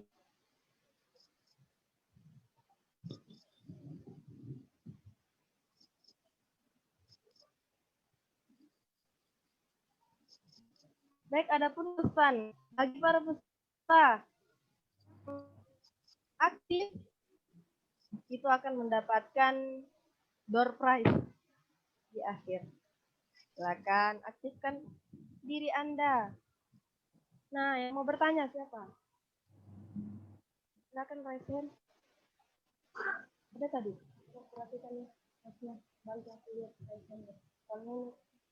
Bismillahirrahmanirrahim. Assalamualaikum warahmatullahi wabarakatuh. Waalaikumsalam warahmatullahi wabarakatuh. Saya mau tanya, ini mohon maaf untuk Agus, sahabat Agus, mohon maaf belum dipersilahkan. Mohon maaf, saya lupa juga, mohon maaf ya. Ini ada 2 yang raise hand. Yang saya persilahkan, mohon maaf untuk Agus. Sahabati Anugrah Nafitria.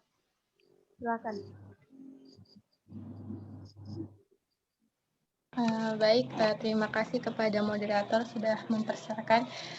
Bismillahirrahmanirrahim. Assalamualaikum warahmatullahi wabarakatuh. Waalaikumsalam warahmatullahi wabarakatuh. Waalaikumsalam warahmatullahi wabarakatuh. Waalaikumsalam warahmatullahi wabarakatuh.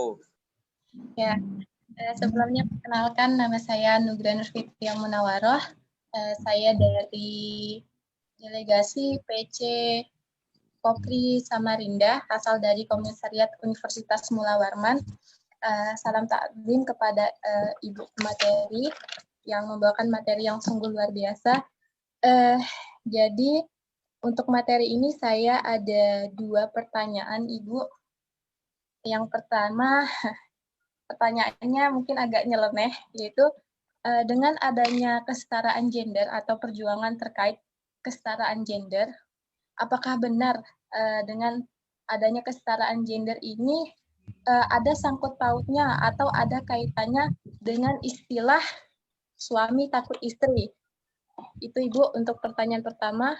Lalu yang kedua, ketika kami Kopri, terutama kader-kader Kopri, menyuarakan untuk kesetaraan gender, lalu ada beberapa tanggapan dari kader-kader lain. Misalnya gini, oh kamu lagi mau memperjuangkan kesetaraan gender, coba deh kalian Kopri-Kopri angkat galon sendiri, atau kalian melakukan pekerjaan-pekerjaan laki-laki, misalnya angkat galon atau mencangkul atau mengaduk semen, seperti itu Bu. Nah, untuk menanggapi statement seperti itu tuh bagaimana Ibu? Terima kasih Ibu. Baik, terima kasih sahabat Yanugra Nur Fitria atas pertanyaannya. Dan bagaimana Miss? Mau langsung dijawab? Langsung pertanyaan kedua aja dulu. Oh, ditampung ya Miss. Ya. Oke, silakan yang ingin bertanya. Sahabat Agus masih ingin bertanya?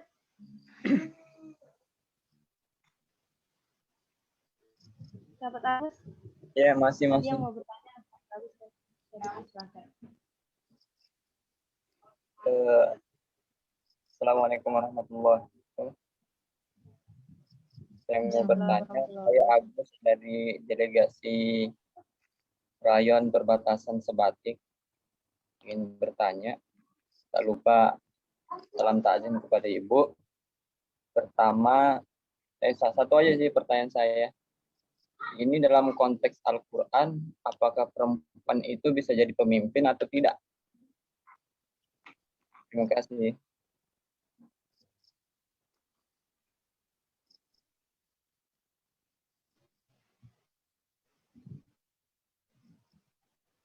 Oke, moderator saya langsung jawab. Baik, terima kasih yang sebenarnya. Jadi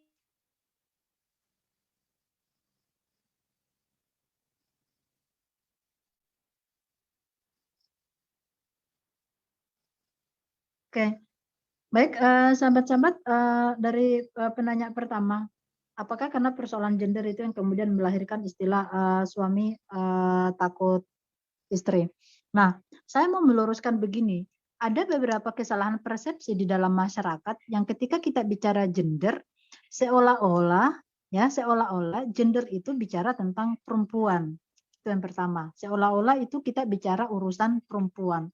Yang kedua, saya mau menjelaskan lagi beberapa persepsi yang masyarakat yang lain, bahwa ketika kita bicara gender itu kita sedang mengajari kaum perempuan untuk memberontak, ya, dalam tanda petik untuk memberontak.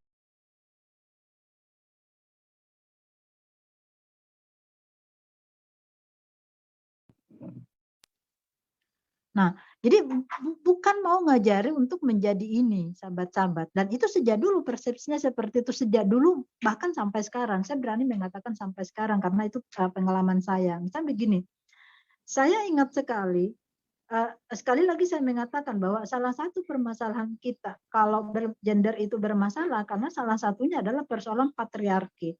Yang namanya persoalan patriarki itu kan itu patokannya sangat laki-laki sentris.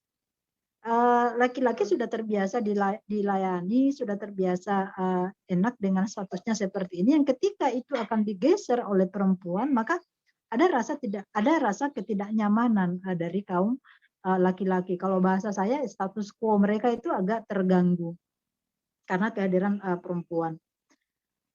Terus zaman saya masih ber-PMI, waktu saya pengurus rayon dulu, sahabat-sahabat, kami tuh punya kampung desa binaan, ya, desa binaan. Itu salah satu di daerah Majene. Kalau sahabat-sahabat nonton ketika Sulawesi Barat gempa, salah satu pusat lokasi akses putus, jalanan terputus karena terjadi longsor yang dari gunung itu namanya Onang. Itu persis Onang itu, sahabat-sahabat, desa Onang. Desa Onang itu adalah desa tempat saya dulu KKN, dan itu kemudian menjadi basis desa binaan anak-anak Kopri, rayon saya waktu masih menjadi pengurus. Salah satu programnya kami turun ke masyarakat memperkenalkan konsep gender, ingin memberitahukan bahwa selama ini tuh ya ada diskriminasi yang terjadi di dalam masyarakat. Kita ingin memberikan penyadaran agar perempuan itu bisa sekolah tinggi-tinggi. Sekolah tinggi-tinggi itu bukan untuk membuat dia memberontak, ya, bukan dia memberontak, tapi bagaimana menggugat ketidakadilan di tengah masyarakat pada saat itu. Yang seolah-olah dianggap bahwa perempuan itu ya cukuplah kalau di kampung pada saat itu, ya cukuplah sampai SMP atau SMA gitu, nggak usah sekolah yang tinggi-tinggi, atau kadang-kadang ada yang hanya sampai SD. Nah, begitu hari pertama saya ceramah, karena kebetulan suku saya adalah suku Mandar, saya bisa berbahasa Mandar, jadi kalau saya ceramah itu ya saya pakai bahasa daerah saya aja. Dan begitu saya bicara tentang pentingnya perempuan bersekolah tinggi-tinggi, dan saya mengatakan bahwa kalau ada masyarakat yang mengatakan untuk apa perempuan sekolah tinggi-tinggi, toh setinggi apapun sekolahnya perempuan akhirnya akan kembali ke dapur juga. Saya bilang benar begitu, akhirnya akan kembali ke dapur. Tetapi apakah sama cara berbicara perempuan yang sekolah tinggi-tinggi dengan perempuan yang tidak sekolah tinggi-tinggi? Apakah sama cara berpakaian, cara berkomunikasi, cara masak, cara berbusana orang yang berpendidikan tinggi dengan yang tidak berpendidikan tinggi? Saya menjawab itu pasti berbeda. Saya membuat bagaimana masyarakat sadar untuk menyekolahkan anak-anak perempuannya. Hari pertama selesai ceramah itu datanglah beberapa bapak-bapak di tempat saya nginep. Dia bilang begini, bagus sekali memang ceramah itu deh. Nah, dia panggil anak karena memang status waktu itu masih mahasiswa. Tapi kalau bisa jangan ceramah yang begituan. Tidak usah ceramah tentang yang begitu-begitu. Saya bilang, yang begitu-begitu bagaimana Pak? Yang itu yang tentang supaya perempuan itu sekolah tinggi-tinggi. Saya bilang, memangnya kenapa Pak? Nanti kalau perempuan sekolah tinggi-tinggi semua tuh jadi pintar-pintar. Kalau jadi pintar-pintar semua siapa yang mau tinggal di rumah? Masa kita yang laki-laki yang harus memasak? Kan kodratnya perempuan itu mencuci, menyapu, memasak. Kalau pergi di sekolah, jangan lagi itu di ini. Itu loh yang sering saya ini. Dan ketika suatu hari di kampus, saya itu berada pada posisi sebagai ketua PSGA, Pusat Studi Gender dan Anak. Kita mengadakan pelatihan di berbagai tempat. Itu juga masih sering saya dapatkan bagaimana kemudian laki-laki untuk menolak. Jadi persoalan suami takut istri itu karena persoalan gender, saya kira itu bukan persoalan karena ada kesetaraan gender. Itu adalah persoalan Saya bertanya begini sama laki-laki, versi laki-laki ya. Lu kenapa sih takut sama pacarmu? Dikasih gitu loh pacarmu. Bagi yang belum menikah. Saya pernah bertanya pada beberapa laki-laki yang belum menikah dengan beberapa laki-laki yang sudah menikah. Kamu takut ya? Ya ada yang mengatakan bukan takut. Saya lebih menghargai dia sebagai seorang perempuan. Daripada kita bertengkar, lebih baik aku mengalah. Kesannya aku takut.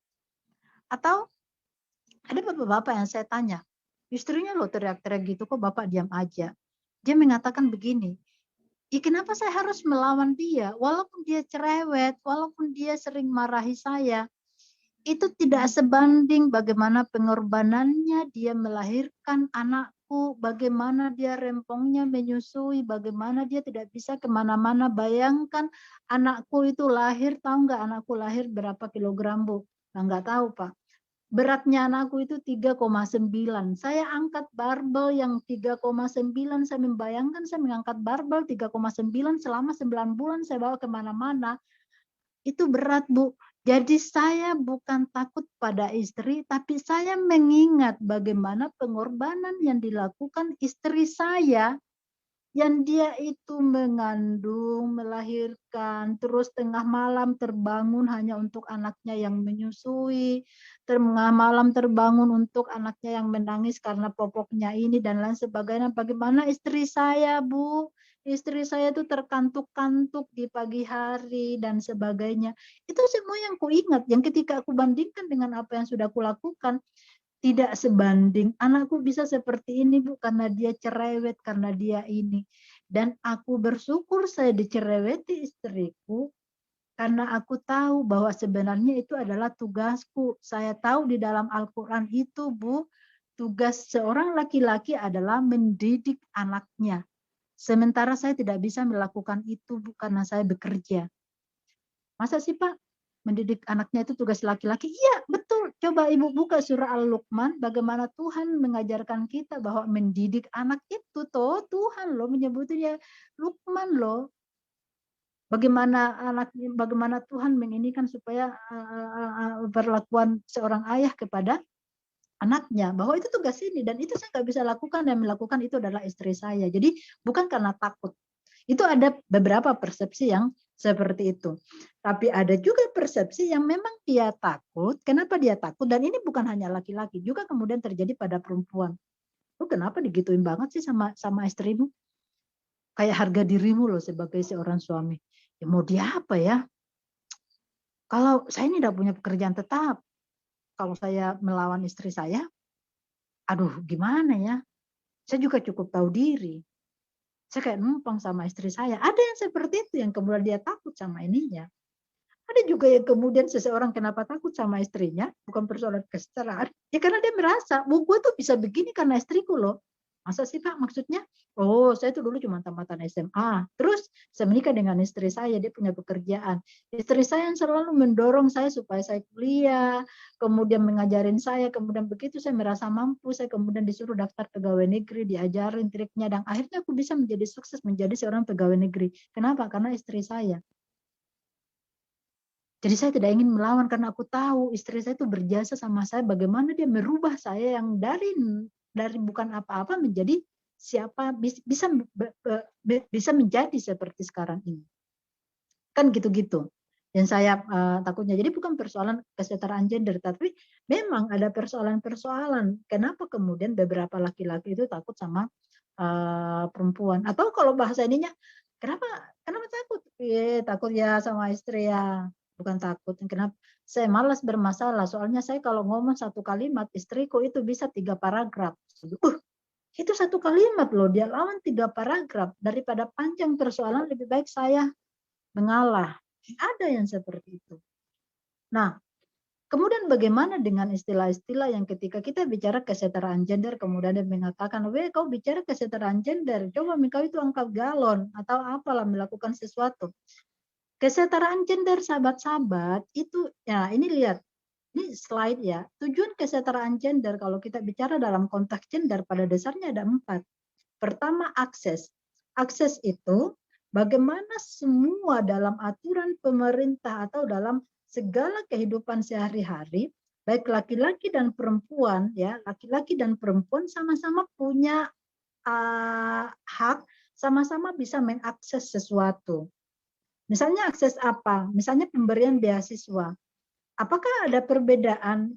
Jadi akses itu ketika perempuan tidak diberi hak untuk akses mencari beasiswa, itu berarti ada diskriminasi. Jadi itu adalah bagaimana sama-sama bisa enak mengakses. Nah, misal begini sahabat-sahabat, karena saya dulu di PSGA, Pusat Studi Gender dan Anak.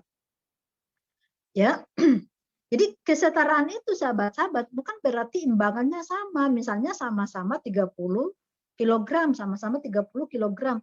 Tapi kesetaraan gender bukan seperti itu sahabat-sahabat.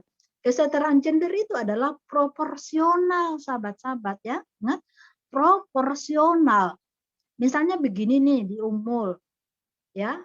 Saya nggak tahu ini fakultas apa tadi yang bertanya. Anggaplah saya ambil satu fakultas, di mana fakultas yang paling sering saya kunjungi di ekonomi, fakultas ekonomi Unmul. Kalau mahasiswa fakultas ekonomi itu jumlahnya 500, anggaplah mahasiswa fakultas ekonomi, tentu saja tidak 500, saya tahu ekonomi itu mahasiswanya banyak. Anggaplah mahasiswa fakultas ekonomi itu 500 mahasiswanya. Dari 500 itu ada 300 perempuan, sementara 200 laki-laki. Nah, coba perhatikan WC-nya. Jika jumlahnya perempuan 300 dan jumlahnya laki-laki 200, kita lihat, begitu kita berkunjung ke WC. WC laki-laki dan WC perempuan. WC laki-laki jumlahnya 5, WC perempuan juga jumlahnya 5. Itu namanya tidak adil secara gender. Kenapa? Enggak proporsional. Kalau jumlahnya perempuan lebih banyak, maka harusnya WC perempuan itu lebih banyak daripada laki-laki. Nah, sekarang kita masuk fasilitasnya, dan ini pernah saya lakukan di kampus saya nih, YIN. Waktu itu masih di kampus 1, Abdul Hasan. Apa yang kami lakukan para aktivis gender? Dan saya sering loh, ini yang mahasiswa Unmul, ketua PSGA-nya Unmul itu Bu Dewi saya kenal karena sering kami berkolaborasi dalam beberapa kegiatan. Misalnya nih, yang pernah kami lakukan, kami perhatikan WC laki-laki dan perempuan. WC perempuan itu yang nggak ada ini gantungan, maka kami merekomendasikan supaya WC perempuan itu ada dilengkapi cermin, terus dilengkapi gantungan jilbab. Yang laki-laki kan bertanya, ih dasar nih perempuan suka dandan. Halo, bukan persoalan ini perempuan suka dandan. Yang menjadi masalah adalah ini persoalan akses. Aksesnya itu apa? Karena perempuan itu pakai jilbab, laki-laki tidak pakai jilbab. Jadi wajar jika di dalam kamar mandi perempuan itu harus ada gantungan jilbab, harus ada cermin. Bukan karena perempuan suka berdandan, tapi karena nggak semua perempuan bisa pakai jilbab kalau nggak ada cermin. Termasuk saya tuh nggak tahu pakai jilbab. Kalau nggak ada cermin, saya harus bercermin untuk melihat jilbabku bengkok atau tidak, kan seperti itu. Nah, jadi itu persoalan akses sahabat-sahabat kalau kita bicara kesetaraan gender, bukan persoalan 50-50 itu tadi. Nah, gitu. Jadi sekali lagi saya mengatakan proporsional. Nah, itu. Nah, sekarang gini, misalnya pembangunan, kalau kita naik tangga tuh ya, tangga, anggaplah dari lantai 1 ke lantai 2 kita naik tangga. Kalau dalam kesetaraan gender berkaitan dengan akses, itu ada aturannya sahabat-sahabat. Dari satu tangga ke tangga berikutnya itu ukurannya 15 cm. Nggak boleh lebih dari itu. Karena kalau dia ketinggian misalnya 20 atau 25, itu agak rempong perempuan melangkah karena dia pakai rok. Jadi bukan persoalan ini, tapi persoalan proporsional supaya semua bisa enak, ya, aksesnya mudah didapat oleh laki-laki dan mudah didapat oleh perempuan. Nah, persoalan angkat galon, kalau kau mengatakan bahwa kalau laki-laki bisa angkat galon, perempuan juga harus bisa angkat galon. Secara struktur biologis saja kita tadi sudah mengatakan dari awal saya kenapa memulai melakukan peran biologis itu kita sudah berbeda sahabat-sahabat. Maka di dalam keseharian ada beberapa persoalan tenaga itu sudah ini. Kenapa? Karena konstruksi sosial budaya. Konstruksi sosial budaya apa? Kalau Anda tinggal di perkotaan, kalau seorang perempuan tinggal di perkotaan yang tidak terbiasa bekerja keras, maka ketika mengangkat berat itu menjadi sesuatu yang sangat berat. Tapi kalau Anda tinggal di kampung yang terbiasa mengangkat apa saja, saya pengalaman nih, saya tinggal di Kota Makassar di sekitar Urip Sumoharjo itu lumayan aksesnya untuk ke pelabuhan dekat. You know kalau teman-teman main di pelabuhan di jalan Nusantara itu di Kota Makassar, santai aja sih ngeliat perempuan emang kuat-kuat. Kenapa? Lingkungan dia tinggal di daerah pelabuhan yang rata-rata akhirnya terbiasa bekerja untuk menjadi porter. Ya perempuannya kuat-kuat deh. Nah, itu juga harus dilihat konteks itu, bagaimana kemudian peran itu bisa berubah karena persoalan budaya di satu tempat tinggal. Jadi bukan berarti bahwa kesetaraan itu ya betul-betul kalau perempuan bisa begini ya laki-laki juga bisa. Kecuali kalau saya mengatakan kalau perempuan bisa menjadi profesor, laki-laki juga bisa. Kenapa? Karena aksesnya harus sama-sama. Itu tidak terkait dengan fisik, ya. Tapi kalau terkait dengan fisik, memang secara psikologi kita agak berbeda karena pengalaman biologis kita begitu bicara kekuatan tenaga ya memang berbeda, kan gitu. Nah, itu yang saya ini kan. Tapi saya mengatakan begini sahabat-sahabat, yang tadi sahabat Umul bertanya. Kadang-kadang juga kita bicara diskriminasi gender, perempuan juga itu kayak menikmati. Kayak menikmati misalnya gini, tadi kalau urusan galon. Misalnya ketika dia perempuan lagi angkat galon, tiba-tiba ada laki-laki yang nongol, terus dia juga mengatakan, angkat dong ini, kamu kan laki-laki. Nah, seolah kemudian dia juga menjustifikasi bahwa perempuan itu tidak bisa angkat galon. Padahal bisa kok angkat galon. Kadang situasi sahabat-sahabat yang membuat perempuan itu bisa melakukan berbagai hal. Saya mau mengatakan begini sahabat-sahabat. Saya ngambil sedikit nih teori dari ilmu saya psikologi. Ada seorang pakar psikologi namanya Jung, Carl Gustav Jung. Dia mengatakan begini bahwa pada dasarnya perempuan, seseorang yang begitu lahir, itu ada 50 dalam dirinya itu ada unsur maskulinitas dan feminitas. Ya, Jung mengatakan bahwa pada dasarnya laki-laki dan perempuan itu ada maskulinitas dan feminitas dia. Jadi laki-laki itu punya unsur feminitas dan maskulinitas, perempuan juga begitu. Dan itu seimbang di dalam tubuhnya menurut Gustav Jung. Nah, kenapa kemudian lama-kelamaan itu tidak seimbang? Seorang perempuan lebih menonjol feminitasnya daripada maskulinitasnya. Atau laki-laki lebih menonjol maskulinitasnya daripada feminitasnya. Kenapa begitu? Karena konstruksi budaya membuat ya sisi-sisi maskulinitas seseorang itu meredup atau tergerus. Coba, begitu seseorang lahir dan dia dibesarkan, kalau misalnya anaknya laki-laki, permainan apa sih yang sering diberikan pada anak-anak laki-laki? Kan dia akan lebih sering diberikan misalnya laki-laki ya, mobil-mobilan, pistol-pistolan, parang-parangan, pedang-pedangan, kan kayak gitu. Tapi begitu dia anak perempuan, dia akan diberikan seperangkat alat permainan, alat-alat dapur, seperangkat alat-alat make up, boneka-bonekaan dan sebagainya. Yang itu kemudian membuat dia perempuan lahir lama-kelamaan terbiasa dengan pekerjaan-pekerjaan berbau seperti itu. Boyo coba ditukar sejak kecil. Laki-laki misalnya diberikan permainan boneka-bonekaan, atau perempuan dikasih permainan mobil-mobilan, pistol-pistolan, kemudian perlakuan di dalamnya itu sama, itu akan membuat anak-anak itu ya semuanya jadinya akan melek gender. Artinya ini saya bicara pengalaman saya nih. Saya dibesarkan dalam keluarga yang menurut saya kedua orang tua saya itu sangat menerapkan namanya kesetaraan gender. Saya begini ya, masih ingat zaman-zaman kecil saya. Kalau dulu saya datang dari pasar, begitu dia mau membuka hasil belanjanya, yang selalu dipanggil itu anak-anak laki-lakinya lebih dulu. Dipanggilnya lah kakak saya laki-laki, 2 kakak saya laki-laki, terus adik saya, bantuin dia, laki-laki yang motong-motong apa. Dan saya ingat sekali, biasa kan tradisi kita kalau mau 17-an ya, 17 Agustus, itu kan rame ya, kita mempercantik desa kita, kampung kita. Dan kalau mau 17-an, momen yang selalu saya ingat adalah ketika kita misalnya mau ngecat pagar, merapikan, membersihkan got, bapak saya tuh jarang sekali manggil anaknya laki-laki. Dan dia panggil adalah anak-anak perempuan, termasuk saya yang sering dipanggil. Atau ketika bapak saya memperbaiki genteng yang bocor, atapnya yang bocor, bapak saya tuh sering sekali manggil saya untuk temani naik ke genteng, ke loteng di atas itu. Ya, akhirnya apa? Saya terbiasa dengan pekerjaan-pekerjaan yang berbau laki-laki. Anak-anak mahasiswa saya, YN Samarinda, yang kemudian pernah ke rumah, itu pasti akan kadang-kadang beberapa bulan yang lalu ketika YN Samarinda itu selesai SIG, mereka ke rumah mengembalikan LCD saya. Mereka kaget dengan teras saya yang penuh dengan alat-alat pertukangan. Ya tanya, Miss Muja lagi ngapain? Ya, aku bilang aja, saya lagi buat bedrock TV. Miss Muja bikin sendiri? Iya, kenapa? Miss Muja bisa? Dalam hati, bisa dong. Kan tergantung, kamu itu dibiasakan dalam model lingkunganmu seperti apa.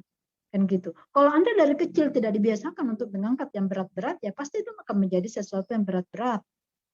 Kalau saya, begitu waktu saya tinggal di asrama mahasiswa, waktu masih menjadi pengasuh mahasiswa, di asrama, itu teman saya, Yuyun, yang dia dosen di Umul, Fakultas Ekonomi, tapi bukan Yuyun yang jago ngaji itu. Yuyun sekarang lagi kuliah di Amerika, dosen ekonomi. Dia mengatakan begini, Cak, kamu kok kuat sih ngangkat galon?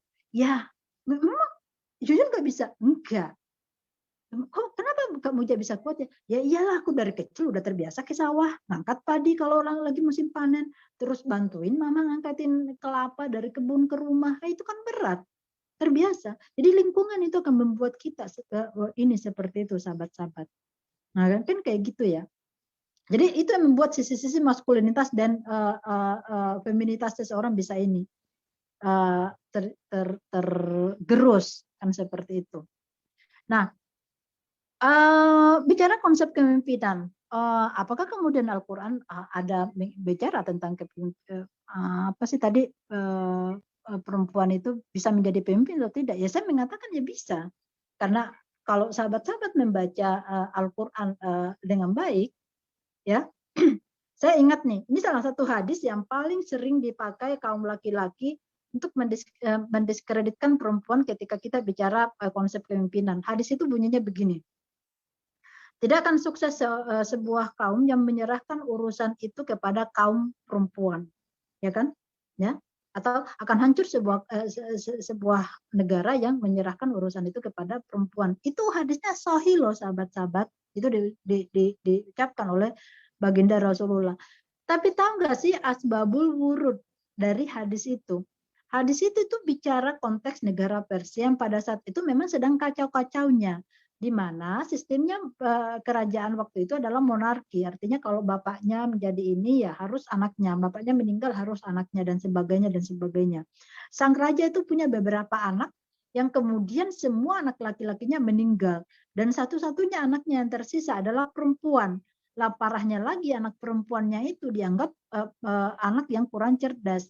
Di dalam beberapa sumber saya mendapatkan bahwa dia termasuk anak yang berkebutuhan khusus, kurang ini. Maka itu menjadi pemimpin. Maka saat itulah Rasulullah menyebutkan hadis itu bahwa akan sukses sebuah negara yang menyerahkan urusan kepada perempuan. Kenapa? Karena memang dia perempuan, anaknya itu memang sangat tidak memenuhi, sangat tidak qualified untuk menjadi seorang pemimpin. Tapi ingat, ya, ini ada yang sering dipotong. Begitu Rasulullah selesai membacakan hadis itu, dia menutup dengan membaca surah An-Naml ayat 23. Apa 23 apa 22 apa 23. Ayat itu bicara tentang apa? Itu bicara tentang kepemimpinan Ratu Sabah di zaman Nabi Sulaiman. Jadi ada kita bicara Al-Quran, hadis itu sahabat-sahabat, kalau betul-betul mau menjadikan sebagai sebuah hujah, itu harus betul-betul dipelajari. Dipelajari kontekstual dan tekstual, bukan hanya tekstual, tapi juga kontekstual. Dalam berbagai perspektif geografisnya seperti apa, sosiologisnya seperti apa. Itu yang biasa itu yang bisa kita lakukan ketika membaca sebuah ayat atau hadis yang kesannya itu misoginis. Misoginis dalam artian seolah-olah mendiskreditkan perempuan. Saya kira itu jawaban saya pada dua pertanyaan. Saya kembalikan kepada sahabat moderator.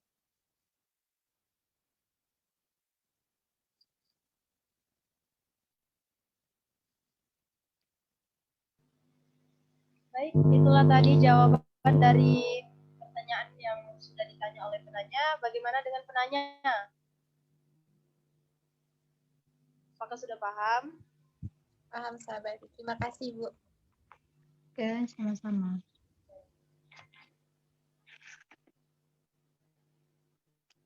Baik, karena berhubung sekarang sudah menunjukkan pukul 9 lewat, maka sesi diskusi kedua kita cancel untuk dibuka. Dan selesai sudah materi pertama pada kali ini, adapun kesimpulan yang dapat kita ambil yaitu perempuan itu tidak hanya sebatas memegang jabatan 3M, yaitu kamar, dapur, dan sumur. Namun perempuan juga bisa berkarir di luar rumah. Dan perempuan juga bisa memimpin.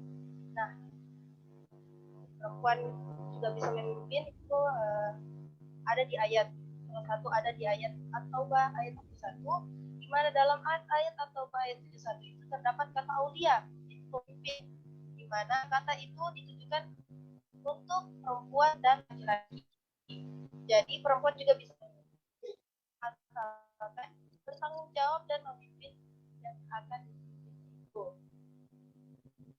Dan juga perempuan itu bisa berkarir di rumah, baik itu menjadi seorang guru, dokter, bupati, dan lain-lain, asalkan sesuai syarat, yaitu aturan hukum Islam. Dan jika sudah bersuami, ketika ingin berkarir di luar rumah, itu bisa bersepakat atau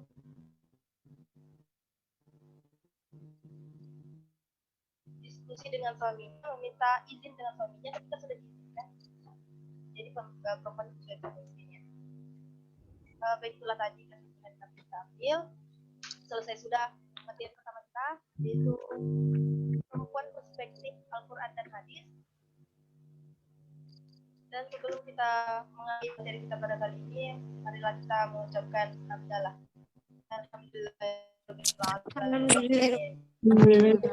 Baik, adapun sedikit saya, yaitu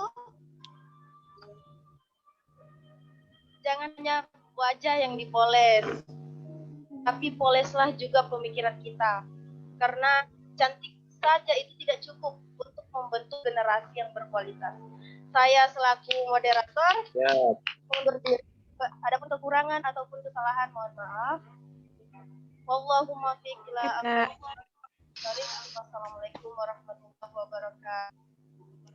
Waalaikumsalam warahmatullahi wabarakatuh.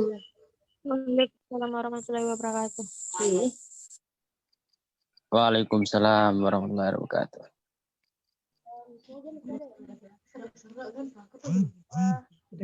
Untuk Nisja, terima kasih telah berpartisipasi dan mau bersedia untuk membawa materi pada malam ini. Terima kasih, Miss. Ya, sama-sama. Saya mohon maaf jika dalam penyampaian saya kurang maksimal atau ada kata-kata saya yang kurang berkenan yang mungkin menyinggung perasaan sahabat-sahabat. Tapi saya titip salam buat sahabat-sahabat Nunukan. Sudah lama saya tidak ke Nunukan. Dulu zaman saya masih menjadi pengurus Fatayat dan Nunukan itu masih wilayah Kalimantan Timur. Itu salah satu daerah binaan saya. Apalagi waktu saya membidangi masalah penjualan trafficking, human trafficking, dekat banget, banyak banget kasus-kasus di Nunukan. Pengen sekali bertemu secara langsung, berharap suatu saat saya bisa ke sana. Saya titip semangat saya buat sahabat-sahabat yang sekarang masih berkutat di Kopri. Kenapa saya mengatakan, saya cerita sedikit sahabat-sahabat ketika pasca Kopri itu tidak ada di tahun 2000 di Kongres Medan, itu menyakitkan banget ya. Saya waktu itu pergi Kongres itu masih perwakilan Sulawesi Selatan, kita kalah suara. Makanya pada Kongres 2003 pada saat Kalimantan Timur menjadi tuan rumah yang diadakan di Kutai Kartanegara, saya juga datang sebagai peserta dan itu masih wakil Sulawesi Selatan, termasuk orang yang sangat kekeh memperjuangkan Kopri. Sampai sekarang pun sahabat-sahabat, kalau Anda punya jaringan ke IAIN, tanya aja. Saya kira kalau dia PMI itu sangat jarang tidak mengenal saya. Kenapa saya kekeh memperjuangkan Kopri? Sahabat-sahabat, kalau mau menjadi pemimpin di masa yang akan datang, Anda itu harus banyak diberi waktu untuk ngomong di forum. Dari yang awalnya tidak bisa ngomong, kemudian bisa ngomong, tempat latihan kita itu bukan kampus loh. Kita bicara ngomong di forum itu tempat latihan kita itu di PMI, di organisasi, bukan di kampus. Saya orang NU yang NU itu udah saya lalui semua tahap dari IPPNU, PMI, Fatayat, sekarang saya di Muslimat. Kalau Anda mau melihat kelak Fatayat Anda itu berkembang di tempat Anda, kelak yang akan mengisi Fatayat adalah kader-kader Kopri. Kalau kader Kopri tidak dikawal, mau kemana kader Kopri itu kalau sudah selesai, kalau bukan ke Fatayat. Kalau selesai Fatayat mau kemana kalau bukan ke Muslimat. So, maju tidaknya NU sahabat-sahabat itu ada andilnya sahabat-sahabat PMI. PMI adalah organisasi yang paling banyak menyumbangkan kadernya di organisasi NU. So, titip pesan saya, dimanapun sahabat-sahabat berada, bahwa tetaplah semangat ber-PMI. Terus untuk putra, menghadapi cewek-cewek itu memang butuh sendiri, karena secara psikologis memang kita berbeda. So, untuk membuat dia punya banyak peran di masyarakat, di sosial, beri dia kesempatan untuk selalu tampil. Jangan hanya dikasih materi yang berbau-bau perempuan. Coba kasih yang lain-lain. Misalnya tadi kalau ada di Nunukan itu KPM, yang kasihlah dia materi-materi seperti itu. Dan sebagainya. Karena dari proses itu sahabat-sahabat, anak-anak PMI Putri akan belajar. Seperti itu. PMI itu bagi saya satu hal yang tidak bisa saya lupakan. Karena saya bisa seperti ini memang karena PMI. Saya sudah punya banyak kenalan di Samarinda. Ketika kemudian tahun 2004 saya lulus dan ditempatkan di kota Samarinda, saya tuh nggak terlalu kaget karena Saya bilang, oh iya, aku kan pernah Kongres Samarinda 94 saya sudah datang sebagai peserta, kemudian Kongres 2003 di Tenggarong saya juga sudah datang sebagai peserta, itu membuat saya punya teman kenalan di kota Samarinda. Dan itu memudahkan saya, networking saya, begitu saya datang di kota Samarinda yang tidak punya kenalan, tidak punya teman, tapi saya jadi semangat, karena apa? Ada anak-anak PMI yang mendukung saya. Sahabat-sahabat, mungkin sahabat-sahabat tidak pernah merasakan bagaimana kita datang di suatu kota yang itu kota baru yang kemudian kita kayak mulai dari nol, dan aku merasa kayak betah di sini karena satu-satunya tempat pelarian saya pada saat itu adalah mencari anak-anak PMI. Makanya saya jadi agak dekat banget dengan teman-teman PMI. Sahabat-sahabat belum bisa merasakan mungkin manfaatnya ber-PMI pada saat ini, tapi saya yakin suatu saat sahabat-sahabat akan bisa merasakan bahwa kadang kita keluar dari kesulitan itu karena teman kita, teman jaringan kita di PMI. Seperti itu. Ada satu pengalaman saya juga mungkin saya tidak bisa lupakan, sahabat-sahabat, ketika saya kuliah course di Jerman, di Göttingen. Jadi hobi saya itu kalau hari Sabtu dan Minggu kan kita nggak ada kelas ya. Hobi saya itu nonton bola. Kalau nggak pergi hari Sabtu saya pasti sudah ke stadion. Atau kalau nggak nonton bola saya akan pergi mengunjungi desa-desa pedalaman-pedalaman di kota Göttingen, kota Jerman. Nah, suatu hari di musim Desember, waktu itu saya ingat sekali, Desember musim salju, saya bepergian itu, saya lupa karena saya berdua dengan teman saya, tapi dia tidak mau ke pedalaman. Saya cuma bawa HP, saya lupa tas saya itu dibawa oleh teman saya dan di dalamnya ada password. Ya parahnya lagi saya mau tiket saya. Jadi di sana kalau di Jerman itu setiap Sabtu dan Minggu sahabat-sahabat kita free Anda mau kemana saja naik itu. Satu tiket untuk semua kota terserah mau kemana saja. Saya bawa tiket itu, masukkan ke tas. Begitu saya berpisah dengan teman, baru saya sadar bahwa tiket saya ada di dia, sementara saya cuma pegang handphone. Saya nggak bisa kemana-mana, sementara itu adalah kota kecil yang dia penduduknya betul-betul berbahasa Jerman, nggak bisa bahasa Inggris. Sementara saya ikut kelas yang bukan yang berbahasa Jerman, tapi berbahasa Inggris. Dengan suhu derajat minus, salju, badai salju, dinginnya minta ampun, jaket saya sudah 3 lapis, tapi masih terasa. Itu dari pagi, saya nggak bisa mau menelpon teman, HP-nya ada sama saya mau pulang, nggak punya uang karena tas saya dibawa oleh teman. Sampai menjelang maghrib, saya belum bisa pulang. Saya sudah patah hati, udah putus asa itu. Dan lagu yang ada di HP-ku itu cuma 3, lagu Mars PMI, Himne PMI, dan PMI Mars PMI Berjuang. Apa sih judulnya yang berjuanglah PMI, berjuang kayak gitu-gitu. Itu saja terus yang saya putar. Suddenly dalam suasana putus asa, begitu saya mendengarkan lagu Mars PMI yang saya nggak tahu sudah keberapa kali lagu itu terputar, tiba-tiba ada laki-laki di samping saya bertanya begini, "Are you Indonesian?" Saya kaget dan saya, "How? You can speak English? How do you know? Bagaimana kamu tahu kalau saya orang Indonesia?" Terus dia bilang begini, "Aku dulu pernah tinggal di Indonesia, berkenalan dengan teman-teman aktivis PMI, dan lagu Mars itu sering sekali saya dengar. Dan saya mengatakan, yes, I am Indonesia, saya orang PMI.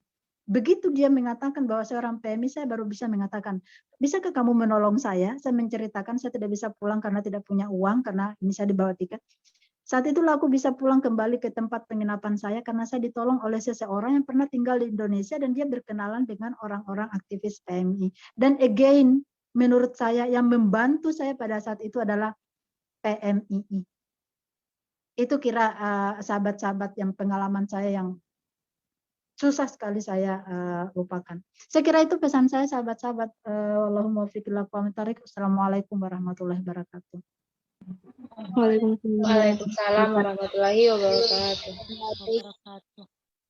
Waalaikumsalam warahmatullahi wabarakatuh. Mungkin masih bisa Ya. foto bersama. Oke, boleh. Siap ya.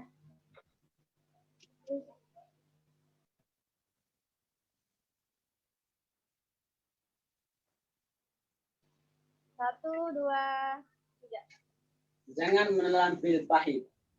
Nggak usah kalau 1 kali ya, 2 kali ya. 1 kali lagi.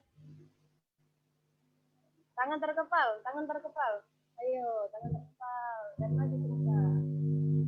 Sudah. Bentar ya, soalnya ini ada teman yang lain juga kena.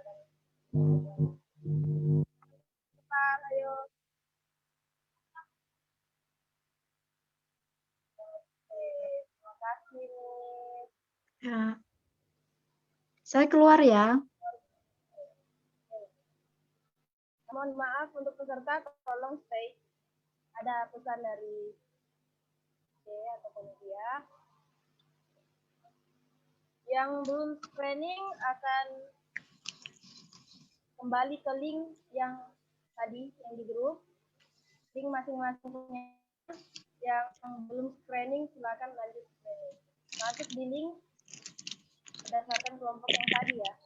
Yang belum screening, yang sudah, silakan break. Semangat. Oke, silakan. Jadi sudah bisa keluar, Kakak? Nah, sudah bisa. Yang screening bisa break. Yang belum screening lanjut